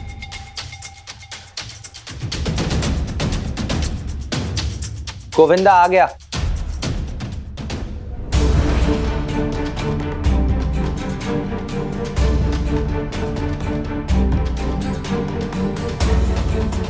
तुम? अरे बाप रे, इन्हें भी अभी पहुंचना था यहाँ। सरकार, यही वो लड़का है जिसकी शरारत की वजह से मुझे यहाँ आने में देर हो गई। इसी ने मुझे गलत रास्ता बताया था।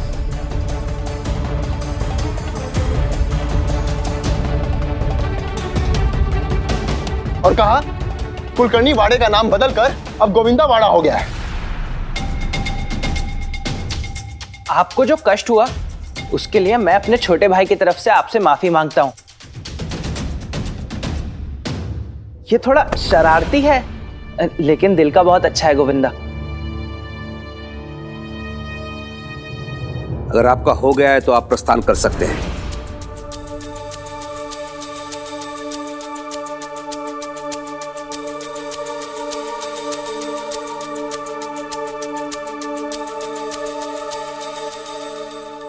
अरे हाँ, मुझे आपको कुछ देना था, वो देना तो भूल ही गया।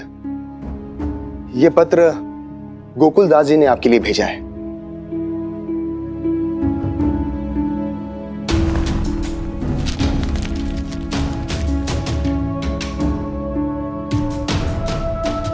पत्र का सार मैं आपको बता देता हूं। इसमें लिखा है कि शिरडी के सभी बच्चों को पढ़ाना अनिवार्य है, इसलिए गांव के सभी बच्चों को अनिवार्य रूप से पाठशाला में आना होगा।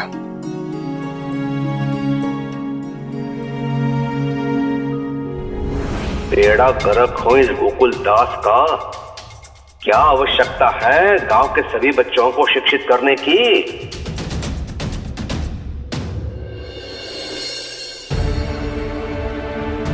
इसका मतलब है कि तुम भी मेरी पाठशाला में आओगे? हाँ, ये आएगा, अवश्य आएगा। गोविंदा यहाँ वाड़े में रहकर बिगड़ता जा रहा है। पढ़ेगा तो व्यस्त रहेगा। अंता बंता। जी सरकार। जी सरकार, मुझे आवाज दी। बोलो। अरे मुझे बुलाया। नहीं, मुझे अंता बंता बोला। मुझे बुलाया। बेटा, मुझे गधे कहीं के। इनकी रहने की जगह बताओ उनको। जी सरकार। आइए आइए आइए आइए आइए। हरिओम।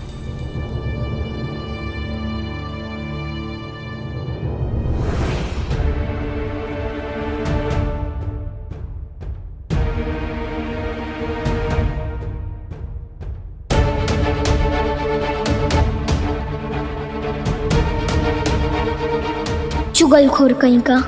एक यही वजह था मेरा अध्यापक बनने के लिए। चलो गोविंद।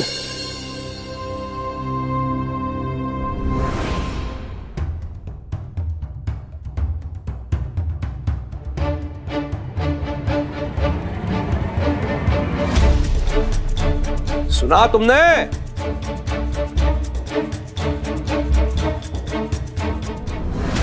गोविंदा अब लोगों को सताने लगा है, कष्ट देने लगा है। पहले तो उसने वृंदा की साड़ी खराब कर दी, उसके पति को चोट पहुंचाई, अभी नया अध्यापक श्रीकांत, उसको भटका दिया, झूठ बोला उससे। ये कुलकर्णी वाड़ा नहीं, गोविंदा वाड़ा है। केशव भी छोटा था, बाप बेटे में भले ही मतभेद हो, लेकिन आज तक केशव को लेकर मेरे चौखट पे कोई उलाना देने, ताना देने नहीं आया। मैं भी क्या मूर्ख हूं जो तुमसे बोल रहा हूं। तुम्हारा तो ध्यान खाने पे रहता है, बेटे पे कहाँ रहेगा। सब काम दूसरे करते रहे बस। हरिओम हरिओम।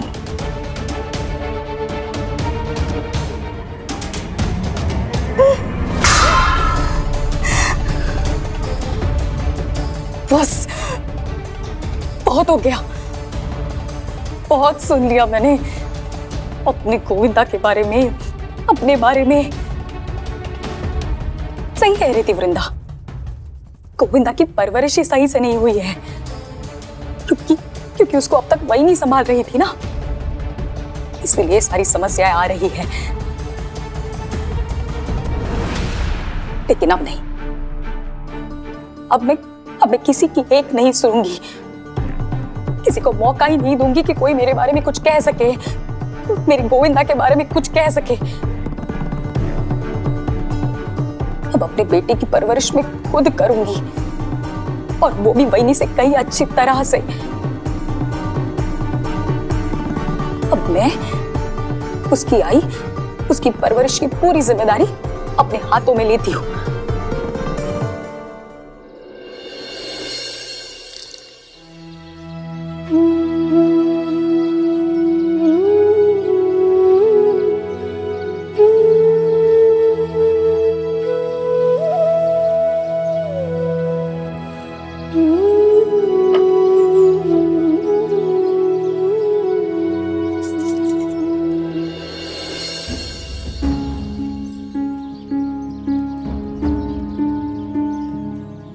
रख दे यहां झुमकी।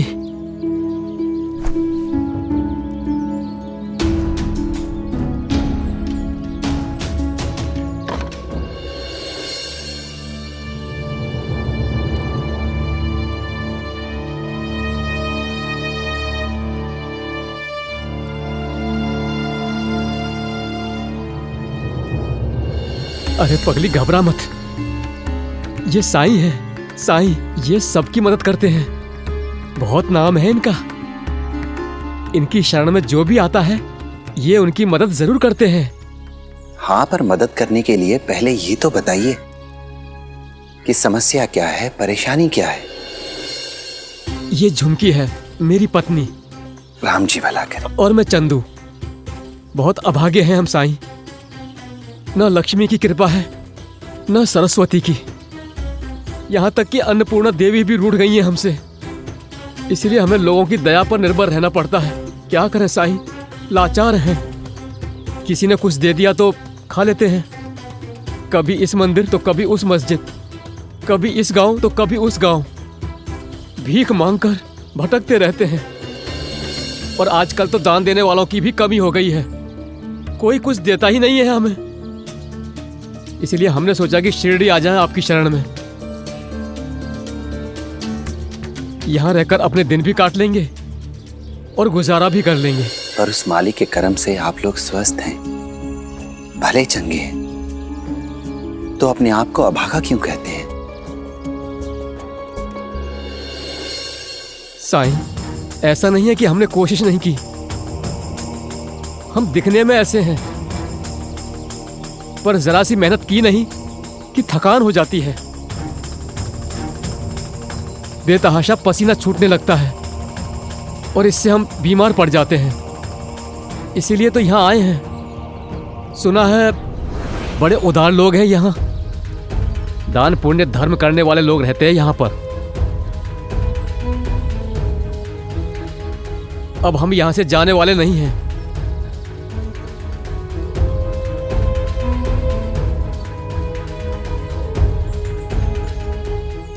हम इस उम्मीद के साथ आए हैं कि आप हमें द्वारका माई में अपने साथ रहने दें। आपका साथ भी मिल जाएगा और आपको जो मिलेगा वो हम मिल बांट कर खा लेंगे। आपके साथ भिक्षाटन में जो भी पाएंगे उसे भी हम आपस में बांट लिया करेंगे।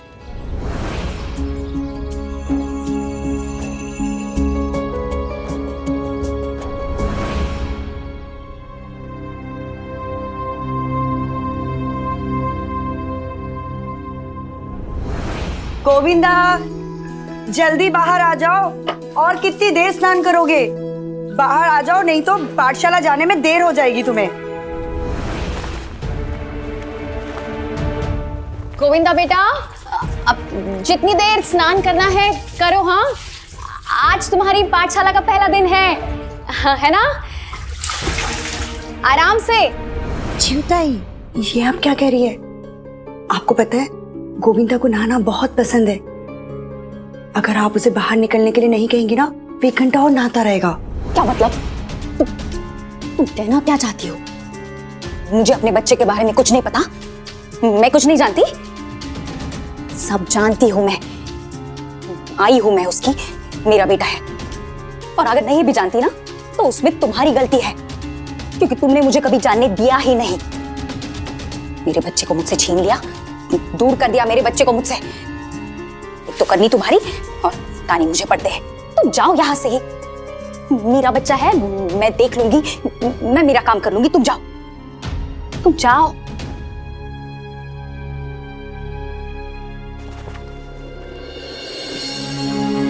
मम्मी जी कहाँ है? अरे मैं हूं ना, मैं आज तुम्हें तैयार करती हूँ। आज तुम्हारी पाठशाला का पहला दिन है ना? आई, आपकी तबीयत तो ठीक है ना? क्या बोला? अरे अगर बच्चे को माँ की इतनी चिंता होगी तो माँ की तबीयत कभी खराब हो ही नहीं सकती। और आज तो मेरे लिए बहुत खास दिन है। वैसे हर माँ के लिए ये खास दिन होता है। वैसे तुम्हारी जिंदगी का हर पल मेरे लिए खास है। तुम्हारे अलावा मेरा और दूसरा है ही कौन? अगर मुझे पता होता कि पाठशाला जाने से मीडिया मेरा ध्यान रखने लगेगी, मुझे प्यार करने लगेगी, तो मैं पहले जिद करके चला गया होता।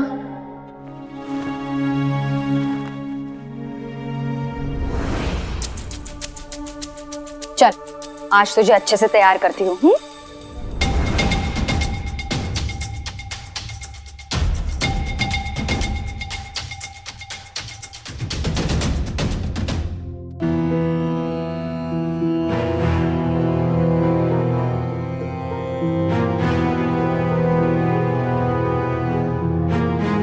हरिओम हरिओम। आज मैं तुझे नए कपड़े पहनाकर भेजूंगी पाठशाला।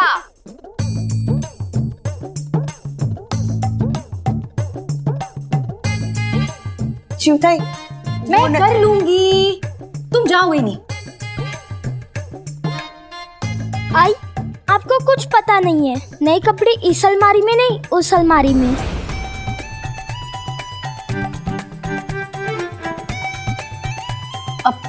कैसे कुछ पता नहीं? पता है मुझे, ये पुराने कपड़े हैं। अरे वो तो मैं जगह बना रही थी नए कपड़ों के लिए। अब मैं तुम्हारे लिए ढेर सारे नए कपड़े लेकर आने वाली हूँ। सच? हाँ सच। चल, अब जल्दी से तैयार हो जा। आप यहाँ जब तक चाहें तब तक रह सकते हैं, पर यहाँ के दूसरे कामों में आपको मेरी मदद करनी होगी। कैसी मदद? यही छोटी मोटी मदद, जैसे कि आज द्वारका माई में लकड़ी नहीं है और मेरे हाथों में दर्द है, तो मैं कुल्हाड़ी चलाने की स्थिति में नहीं हूं। क्या आप जंगल से मेरे लिए लकड़ियां काट लाएंगे? नाम बड़े दर्शन छोटे। मैंने सोचा था गांव वाले इनके आगे पीछे लगे रहेंगे खातिरदारी में, और हम दोनों मियाँ बीवी को कुछ करना नहीं होगा, कट जाएगी जिंदगी आराम से। लेकिन अब तो इतनी धूप में जंगल जाकर लकड़ियां काट कर लानी होंगी। किस सोच में डूब गए आप? अगर लकड़ियां काट कर लाने में भी आप मेरी मदद नहीं कर सकते तो द्वारका माई में रहना बहुत मुश्किल होगा आपके लिए। बस आज भर की ही बात है चंदू, कौन सा तुझे रोज रोज काम करना पड़ेगा। ठीक है साईं, मैं ले आऊंगा। मैं कुल्हाड़ी लाता हूं।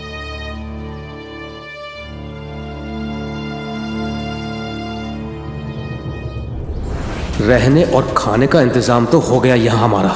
मंदिरों मस्जिदों के आगे घंटों चिल्लाकर भीख मांगने से तो यही अच्छा है। कम से कम यहाँ और भिखारी नहीं है।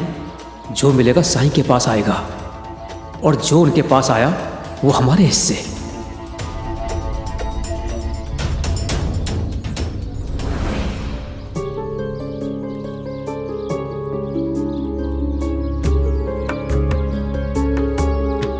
ये लो कुल्हाड़ी।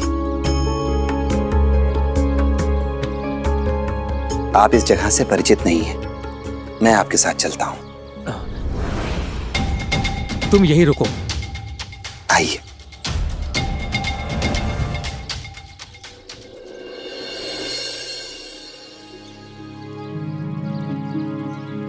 मन में साई के क्या है कौन जान पाए।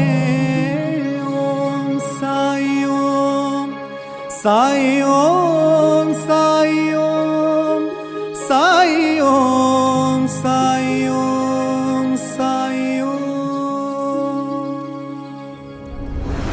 गोविंदा जल्दी जल्दी खाओ वरना देर हो जाएगी। क्या तीखा है? अरे रुको मैं पानी लेकर गोविंदा शांति रखो। ये लो पानी पी लो। आज पानी पी लो। शांत हो जाओ। च्युताई, पानी से मिर्ची की जलन नहीं जाएगी, शहद दीजिए उसे। ठीक है। वो क्या है ना च्युताई, ये बिना मिर्ची की थाली है। आप हड़बड़ी में वो थाली लेकर आई जो मैंने आपके लिए रखी थी। हरिओम हरिओम। रुक्मिणी, मैं काम से बाहर जा रहा हूं और शाम होने से पहले लौटूंगा।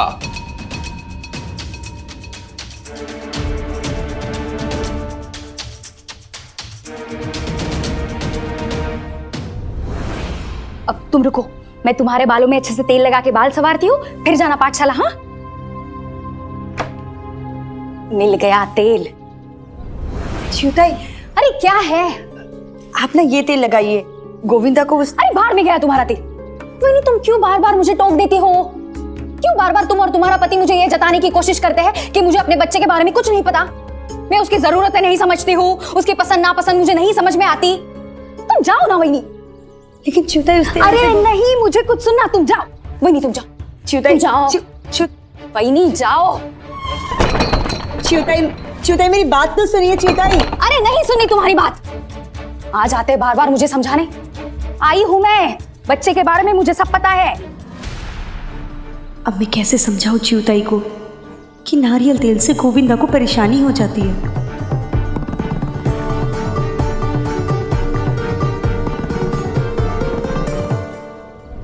इनको लगता है मैं बेवकूफ हूं।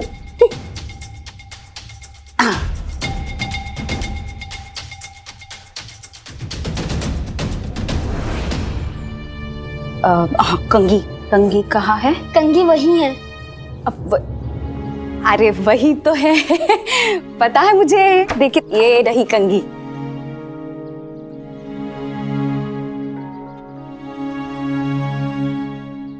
कितना अच्छा लग रहा है मेरा गोविंदा। आज तुम्हारी पाठशाला का पहला दिन है, कोई शरारत मत करना। गोविंदा, दही शक्कर।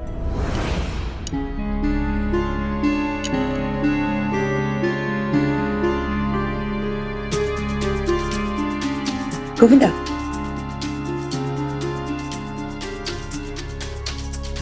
मैं चलता हूँ मामी जी।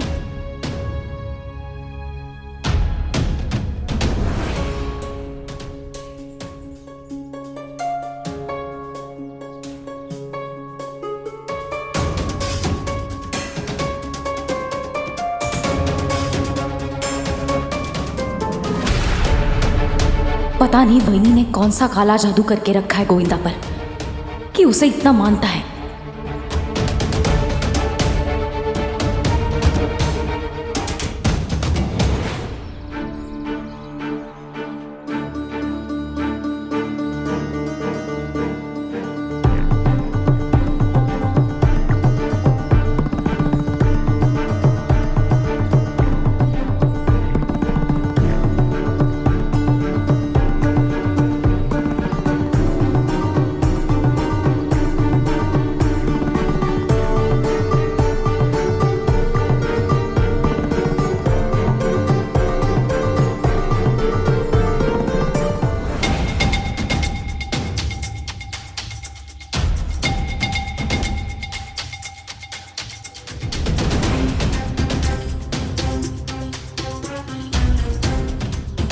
नहीं,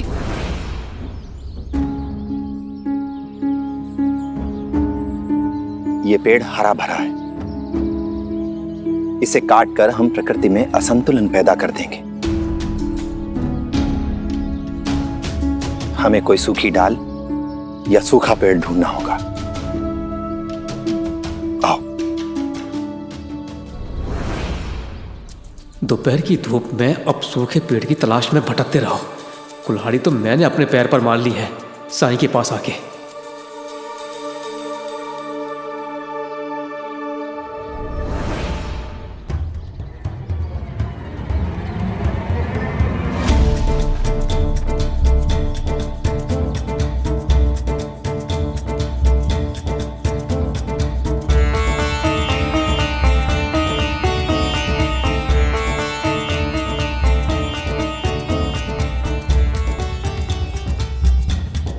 नहीं, ये पेड़ भी अभी सूखा नहीं है, बस कुछ पत्ते सूख गए हैं।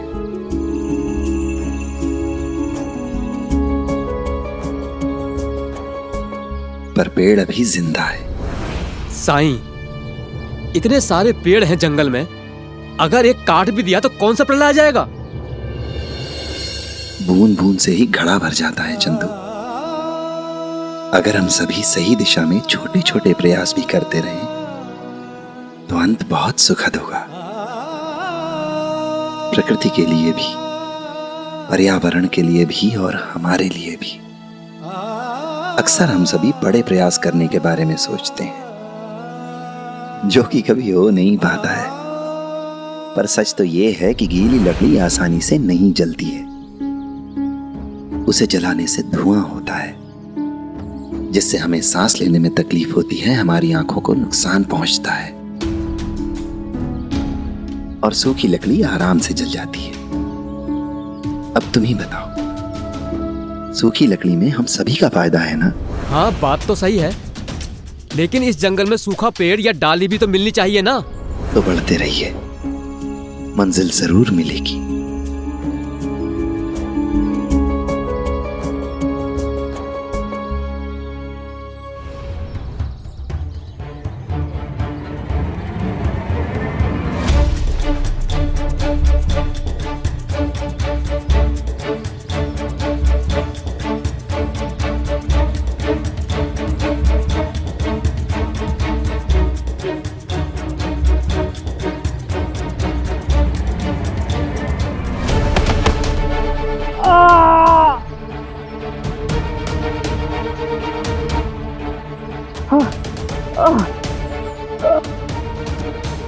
क्या हुआ? मोच आ गई पैर में। चिंता की बात नहीं है, मैं ठीक हूं। चलते रहिए साईं, हमें जल्दी से सूखी लकड़ियां लेकर वापस लौटना होगा ताकि हम कुछ खा सकें।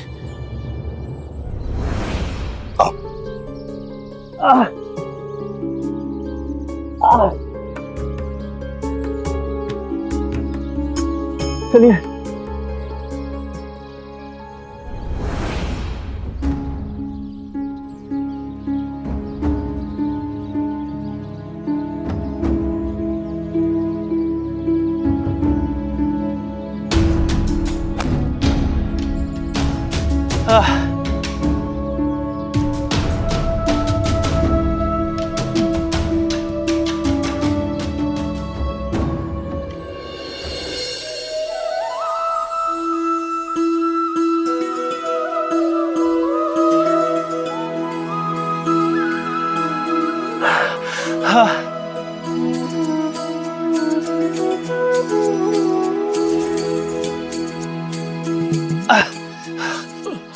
साईं। क्या थक गए?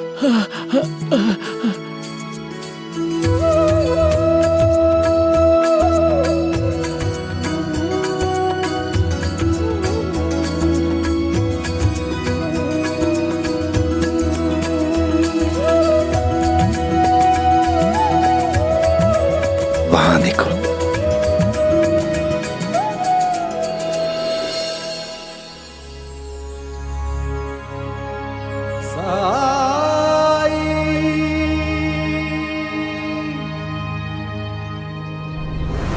ये कहां से आया? अभी अभी तो मैं यहां से गुजरा। हो सकता है आपने पहले ध्यान से ना देखा हो। अब इसे छोटे छोटे टुकड़ों में काट लो। ठीक है साईं।